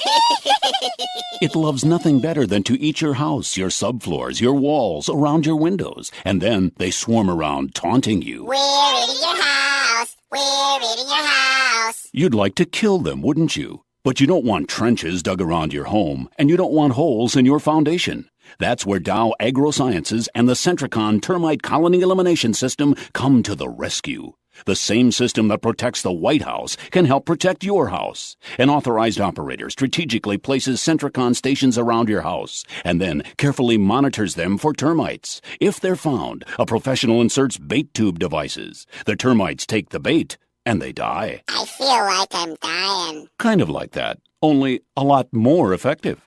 In fact, Centricon is proven to eliminate the termite colony. Termites are gone with Centricon. No more colony, no more problem. Visit Centricon.com. Call Bob Reed Pest Control today in Roswell, 623-5344, or anywhere in southeast New Mexico at 877-623-5344. Martine's Capital Cafe in Roswell offers authentic and highly rated New Mexico food. Explore their amazing menu featuring huevos rancheros or asado with eggs, or their green chili stew. And you can't forget their award-winning green chili cheeseburger, all made from scratch using their finest and freshest ingredients. Open for carryout with curbside delivery or limited dine-in. Just call ahead 624-2111. Martine's Capital Cafe, always pleasing the most refined palate. Open Monday through Saturday from 6 a.m. to 8:30 p.m. at 110 West 4th in Roswell. You're invited to the 15th Annual Ag Invitational Golf Tournament, happening September 2nd through the 4th at the Artesia Country Club Golf Course. Proceeds raised will benefit the Eddy County, Chaves County, and Eastern New Mexico State Fair Junior Livestock Sales. Sponsorship at this year's event includes over $12,000 in prizes, plus closest to the pin, door prizes, free drinks and food, and player and sponsor gifts. Call Juan Jimenez for more information and to sign up, 575-746-6732. Presented by First American Bank, Schooler Purina, DBS Commodities, CVE, Royal Services, and Pecos Valley Equipment. Here's a Mornings with Mike Winters fun fact. Sigmund Freud once believed that cocaine could be used to help treat a morphine addiction. Mike used bacon to get over his addiction to beef. Here's Mike Winters. And good morning. It is 9:58. Got about a minute and a half here before we wrap up the show. You napped, didn't you? Did I nap? No, I did not. I just feel like there was a lot of time there. I feel like one of us should have napped. I almost jumped in the shower, but I decided to wait till here in about 5 minutes. Fair enough. So, yeah. So, how's everything here at the fort? Fort is forting along. I mean, it is the second day of the rest of our life, so we'll see how the production slate is going to be. But hopefully, I'm gonna be going under gas today, so I guess wish me luck. You are. I think I'm getting the final phase of your tooth is done. I think I'm getting at least the final bottoms. I think, or at least they're uncovering the implants. So that'll be interesting. They just told me I'm going to be under some sedation today. Well, Dr. Keon will treat you like a baby. I did think it was odd when he called me and said, "Bam, bam, ba bam, ba bam, bam, ba bam. You're going to be sedated." And then he did it again. Bam, bam, ba bam, ba bam, bam, ba bam. You're going to be sedated. I'm like, I get it, Doc. I understand. Hey, when you're there, tell him to work on his ceiling game. Like, nothing wrong with it. I'm saying he needs more entertainment things to put on the ceiling. Yeah, topless men, whatever. Just, you do you. That's what we're saying, Dr. K. You do you. I'm just saying a little something, a little 24 puzzle hours or something on the roof. Yesterday at 2 o'clock, he called me and said, 24 hours to go. You're going to be sedated. Hey, we'll talk at you tomorrow morning. Same time, same place, and do more of this on Thank you, everyone, for allowing us to be a part of your day. Absolutely. We'll talk to you tomorrow. 106.5 KEND, Roswell, New Mexico. Take care. Your home for Kim Commando in Roswell.